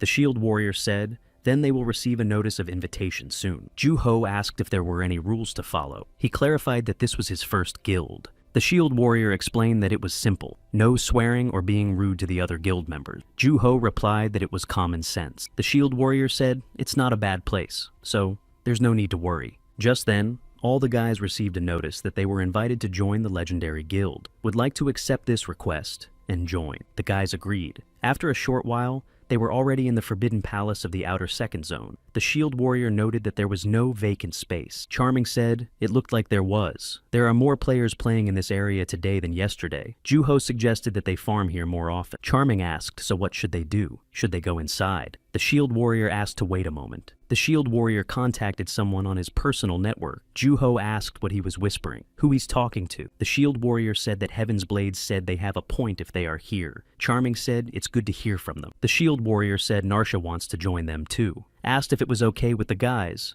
Ju-Ho didn't understand who wanted to join. The Shield Warrior explained that Narsha was a girl they saw yesterday, and she wanted to join their team. Ju-Ho remembered that good archer. Ho asked what the girls thought. Charming said, great that Shield's friend is going to play with them. The nice girl hoped they would play. The Shield Warrior said he spent some time with her, assured that the guys would hit it off easily with her. Ho said that's good to hear. Suggested they move to the palace where the guild is waiting for them. The team went to the Forbidden Palace Outer Second Zone, hunting grounds of the legendary guild. Here, they were met by Narsha. She shook hands with Ju-Ho and said that it was nice to see them here. He replied that she was fully engaged in the game yesterday. He said he hoped she would take care of the team. Narsha replied that she has been hearing about him a lot lately. Ju-Ho felt a lot of pressure. He said it was nice to hear that they could hang out with a warrior friend with a shield. Ju-Ho suggested Charming Nice Girl and Narsha to group up and take down as many enemies as possible. Ju-Ho said to help each other, and the team advanced towards the enemy. Ju-Ho took turns wielding his 2 swords that he had gotten after defeating the 2-headed wolf. After defeating the Hell Wolf, Ju-Ho looked at the fire sword and said that the damage from it was higher than he thought. Looking around, Ju-ho saw that Sweet Girl had almost destroyed the Hell Wolf with her spear after hitting it once. Ju-ho pondered that Charming and Sweet Girl's skills were still at an intermediate level. Charming was also good with a bow. However, it's much safer to say that Narsha still has the advantage. Narsha uses a powerful wolf bow raised to level 6. A warrior with a shield fought a Hell Wolf. He yelled that he couldn't handle it himself. Narsha took him in the bow's crosshairs. Charming used an ice ball spell. Sweet Girl finished him off with her spear. The shield warrior asked Ju-ho if their teamwork wasn't good. It seems like they can really handle some of the enemies in the second zone, Charming said, and it really does feel like hunting is easier today. Ju-ho said they were even able to go into this zone without a team of 5. Maybe go to the first zone then. Charming said they should inform the guild of where they are going. The shield warrior said, inform the guild of that. Ju-ho said it's good that they got here. However, it is troublesome to inform the guild of where they are going next. The shield warrior replied that this is how the gaming community works. After receiving the answers, Ju-ho said that they should move to the first zone. The team entered the Forbidden Palace, the outer first zone. Charmin looked around and said that the atmosphere here was creepy. The cute girl replied that it was scary. Ju-ho looked at the girls. When they were fighting, they looked like brave warriors. Now they are quite ordinary. Ju-ho turned to Narsha and asked if she was okay. She said she was fine. Ju-ho was surprised that she wasn't scared. Suddenly, the shield warrior saw something and shouted that it was an enemy mob. From behind the ruins, a two-headed hellhound was looming over the team. Its eyes were burning. The shield warrior said it looked like a new enemy mob. He offered to fight it. The shield warrior moved forward. But then the hellhound let out a fireball from its mouth. It hit the shield. The warrior screamed that he was a tough guy. The two heads of the monster took turns firing fireballs at the shield. The warrior with the shield was nervous. Ju-ho shouted that Mr. Shield Warrior wouldn't win without buffs or potion. Charming cast a light cure spell. The Shield Warrior thanked because he was almost destroyed. Charming replied, she is always for the guys if Hill is needed. Ju-ho, looking at the monster, thought it was unexpected, but it looks like it moved to the first zone from the second zone. He shouted that he'll take it from here. The Hellhound was about to fire a fireball at Ju-ho, but he reacted in time to strike. The cute girl screamed well. Now she'll finish the monster off, but it wasn't to be. To everyone's surprise, Sweet Girl missed. Ju-ho yelled for her to pull herself together. Ju-ho realized that Honey Girl would die on the spot from the fire attack. When the dog was about to fire a fireball at Honey Girl, Ju-ho shouted for her to move away. But Honey Girl swung with all her might and managed to fend off the fireball. It flew away. Everyone was stunned. Narsha stepped in. She shouted that they weren't done yet and drew the bowstring. 2 arrows simultaneously pierced the Hellhound. Ju-ho went on the attack with his 2 swords. Charming used the ice ball spell. Narsha continued to throw arrows. Ju-ho shouted for Sweet Girl to finish the monster. This time, her spear hit the target accurately. The shield warrior sighed and said he thought they were going to die. Ju-ho replied another mistake would be disastrous. Ju-ho asked how Sweet Girl was feeling. She replied that she finally hit it. The guys laughed. They said it was pretty easy. They all hit it. Narsha walked up to Ju-ho and said that she was initially very skeptical of him. He was alarmed. The shield warrior said that he had told her about Ju-ho's playing style. Perhaps she was surprised to see it in person. Ju-ho cheerfully asked if Charming remembered how they practiced magic before. Charming laughed and said she still remembered Ju-ho lighting up and screaming. He thought that Charming almost put a fireball in his face that time. Ju-ho said he thought he couldn't use magic anymore that time, but it seems he was wrong. Ju-ho said he thought if he used a light sword, they could repel some magic attack. Charming asked Ju-ho if he meant that they could dispel a spell. Ju-ho said knows that the team has more magic priority. They can test it. He asked if Charming could cast a spell on him. She asked if he would be okay. Ju-ho grinned and said that this time, do without the magic arrow, please. The guys got into position. Charming generated a light cure spell. The magic ball flew towards Ju-ho. He concentrated and was able to reflect it with his fire sword. Narsha was startled. She saw the spell fly past, almost hitting her. Everyone rejoiced that the plan had succeeded. Ju-ho said he didn't expect it, so his sword really has magical powers. However, Ju-ho had lost enough health while repelling the attack. He wondered if they would also add magic abilities to the lightsaber. After coming to work, Ju Sung-ho asked Kang Jae-jung if he had a lightsaber magic spell. The man asked why he needed it. It's expensive. Ju-ho replied that the price can be negotiated. Kang Jae-jung laughed that his little brother is rich. Kang Jae-jung said he couldn't tell Ju-ho about it until he ate the carbonara. The latter said he understood what he was talking about. Ju-ho said he tried to buy some seeds yesterday, but it seems like they dried up. Kang Jae-jung replied that he's afraid he can't say he can save it to sell. Ju-ho asked why. Kang Jae-jung replied that it's one of the most controlled products these days. The magic lightsaber book is so many people want to buy it, but it is rarely sold. Even if it is, it's worth expecting the price to be 10 times higher. Therefore, Juho can get this item from the Battle Wolf Mages or the Two-Headed Wolf. Kang Jae-jun is sure that the top guilds are now controlling the areas with wolves, so they can get it. Juho thought that he can't go back to that place to mop up that way. Juho asked Kang Jae-jung if there was no other way. The one said to think about it. Kang Jae-jung asked, "What about adding gumbos to the carbonara?" Juho chuckled. Juho said he knew it. The boss walked by and asked what they were chatting about. Kang Jae-jung said that if one went to the first outer area of the Forbidden Palace, it was possible that there would be Battle Wolf wizards there. Kang Jae-jun meant that the rarity of the lightsaber magic book falling out there was pretty good. Boss asked Ho looking for the magic book. Kang Jae-jun added that these wolves are tough nuts because they are elite class mobs. That's when the carbonara delivery came. Kang Jae-jung said, "Gumption." The boss said, "Take it." Juho thought, "What's wrong with these people?" As soon as Juho logged in, he got a call from the Shield Warrior, told him to come to the entrance of the first outer zone. Juho answered and said he'd be right there. Charming intervened and said there was no need to go. You can use the portal. Only now Juho saw the notification about the portal update. You can now teleport yourself by paying the NPC at the portal gate for teleportation. In a moment, Juho was already at the Forbidden Palace at the entrance of the first zone. The guys were cheerfully saying hello. Some girl was standing in the distance. Juho immediately noticed and asked the Shield Warrior that he had changed his shield. He must have spent a lot of money to upgrade it to +3. The Shield Warrior replied that it was all thanks to Juho. He had recently managed to get a lot of money and improve it. Looking at his comrades, Juho thought it looked like everyone had already improved their equipment quite a bit. He now realized that the money he received in the game exceeded the amount of money he earned from his part-time job. Life really is strange. He actually started paying for his studies thanks to his part-time job. It was also through this job that he started playing games. How everything had turned around. Now he stood there thinking that he couldn't believe his job had become a waste of time for him. He was interrupted from his thoughts by a Shield Warrior. Juho asked where Narsha was. He replied that she had gone to buy potions. He asked Juho if he could spare a moment. Noticing a stranger, Juho asked who it was. The Shield Warrior replied that Gilma sent her here. She is a new member.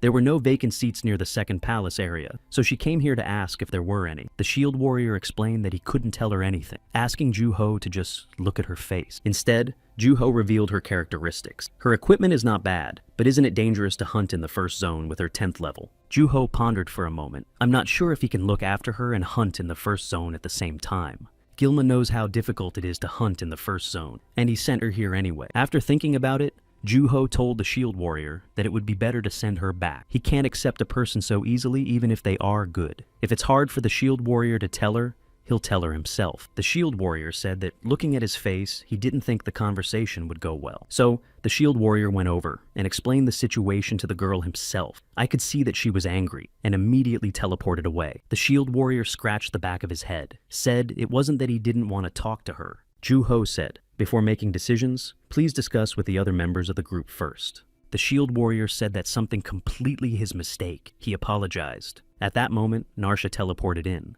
She was happy to see Juho. She said hello. Juho said now that everyone was assembled, we should move out, and the team headed for the castle. Seeing a sad warrior with a shield, Narsha asked what was wrong. He replied that they had already discussed his guilt. He would take it into consideration in the future. Narsha was a bit confused by this state of affairs. She didn't understand what was being talked about. In the first area of the Forbidden Palace in the outer perimeter, the team encountered a two-headed hellhound. The warrior with the shield said he would take it on. Juho said it's dangerous. He almost died yesterday when he attacked on his own. The Shield Warrior said not to worry. He had prepared something worth trying. In response to the wolf's attack, the Shield Warrior repelled the blow. Charming applied a magical light strike for support. Full of confidence, Warrior with shield said to the monster now. And he's pretty savvy. Watching Juho thought he was worried about him, but it looks like he was serious about fighting this mob. He's getting better. After fighting off the wolf, the Shield Warrior looked back and said to be called Paladin now. The Shield Warrior went back on the attack. The boys watched and thought at least he was in a good mood. Sweet Girl came out to fight the next two-headed wolf. Charming was helping her with binding. Juho said he would finish him off and went on the attack. He wanted to try to freeze the wolf for the team to attack on it. He usually uses an ice sword to do that, and now he could feel its power. The power of Juho's flame sword joins his ice sword. One swing of the flaming sword and the monster is vaporized. The Shield Warrior said that Juho finished him off very quickly. Juho thought that now if he added his ice sword to it, it would be a mega effect. Juho asked if Shield Warrior had heard the rumors about the first zone. He didn't understand what the conversation was about.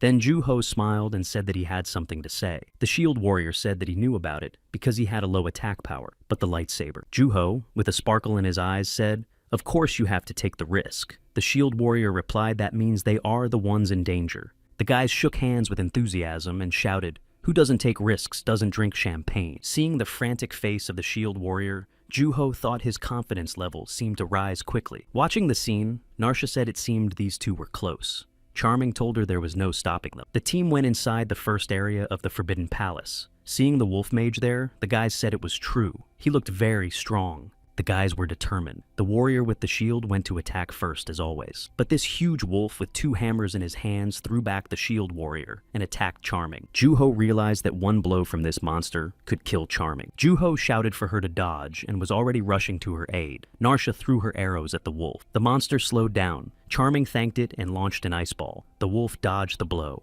Then Charming cast a binding spell. The wolf howled. At that moment, the sweet girl of the floor attacked, but the strike of her spear was repelled by the monster's hammer. Juho thought of the lightsaber as a glaive. He didn't know how much damage the sword he was using now would do to this monster, but he boldly went to attack the wolf. His weapons had an effect on the enemy. Juho shouted that even though the wolf had avoided a direct hit, he was stronger than it. He thought that the wolf was not that bad.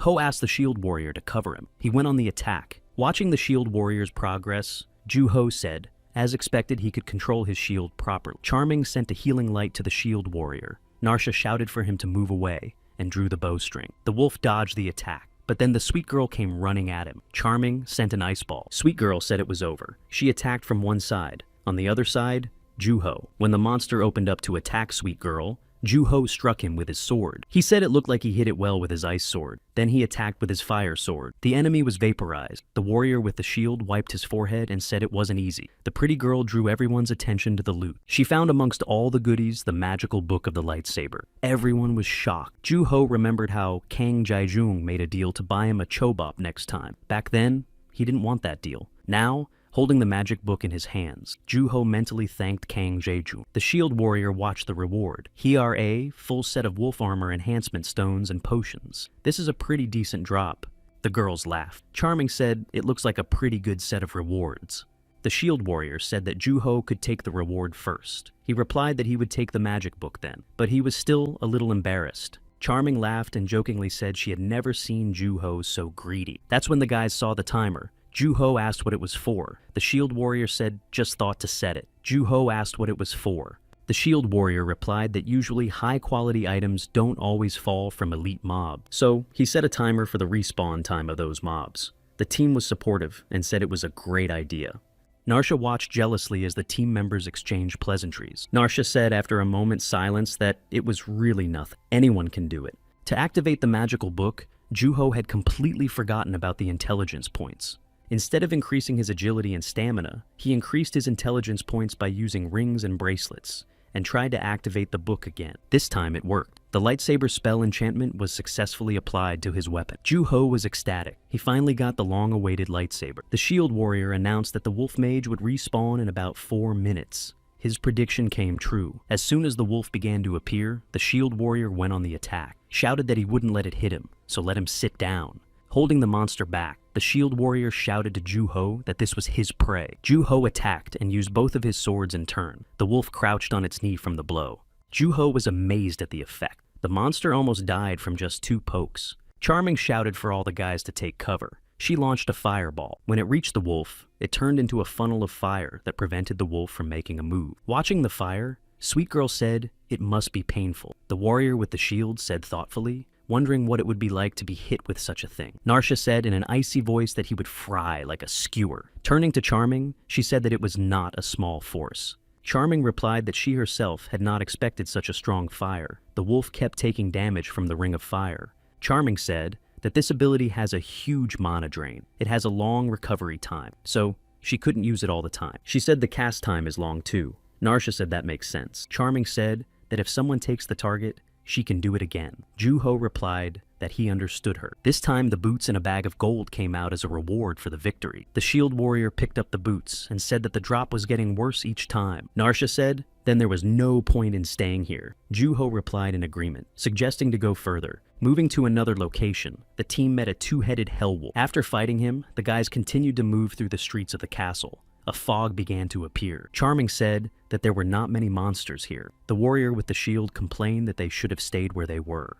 Narsha spotted something and told the boys that this was their target. A wolf mage stood in front of them. Ju-ho said, fight. But there was a misunderstanding. Along with their team, another group of warriors were targeting the wolf. The shield warrior from that team asked if it was time for those players to go home. The shield warrior told him to shut up. The opponent replied that he was not particularly happy to see them. The shield warrior responded the same way. Our team was alert. Ju-ho signaled for everyone to be ready to fight. They came up with this sign in case of a surprise fight against the players. The opponent replied that they would concede today. The warrior with the shield replied that he was very happy about that. As they left, the opponent looked back and said, hopefully they could handle this great monster. The boys looked back and thought he had just laughed at them. To the smirks of the other team, the shield warrior shouted to everyone to prepare for battle. He whispered to the guys that they would just pretend to fight. The girls were very surprised. The shield warrior explained that this way they would have a better chance of not getting stabbed in the back. He pointed to a building and said that the girls should hide there. The shield warrior will unleash the monster on them. The girls would do most of the damage to the monster.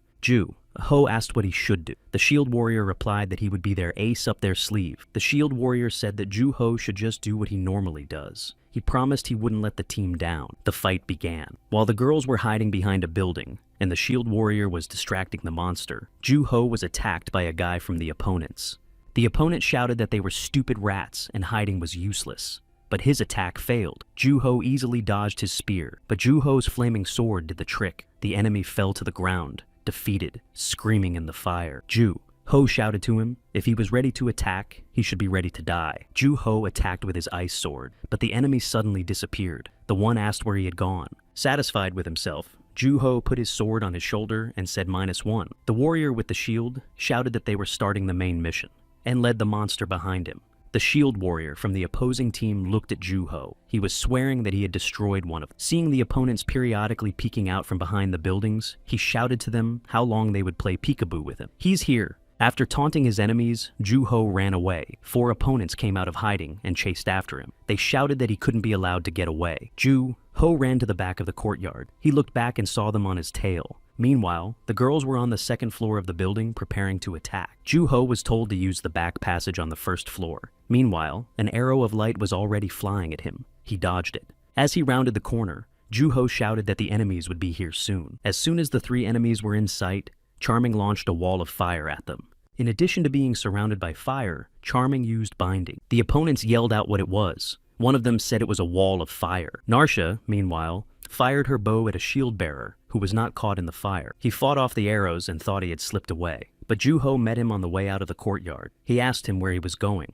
With one swing of his sword, Ju-ho threw him into a ring of fire with his companions. Then, all the opponents disappeared. The girls on the 2nd floor cheered. Ju-ho said it was incredible. The warrior with the shield said they were half as many now. The pretty girl said it was boring. She's going to help. At this time, the rest of the team came up to the firewall. It was the first time they'd seen the wall of fire. They were trying to figure out what was going on. Ju-ho appeared from behind. He asked the players if they could get some popcorn. They got scared. While Ju-ho was dealing with one player, a spear chucker came at him from behind. Remembering the battle with the orc chieftain, Ju-ho thought he could do it again, like last time. Ju-ho put his blade butt to butt with the enemy spearman. The enemy didn't realize what was happening, but in a second the enemy already lost his spear and flew from the blow and shouted, "Who is this guy?" Ju-ho replied that he didn't recognize. This is his doom, and swung his flaming blade, 3 enemies to his credit. Meanwhile, Pretty Girl struck an enemy with her spear, and opened the count by saying first to go. Nearby, a shield warrior clashed with a similarly shielded warrior. The shield warrior shouted that they had no nerve. The shield warrior replied,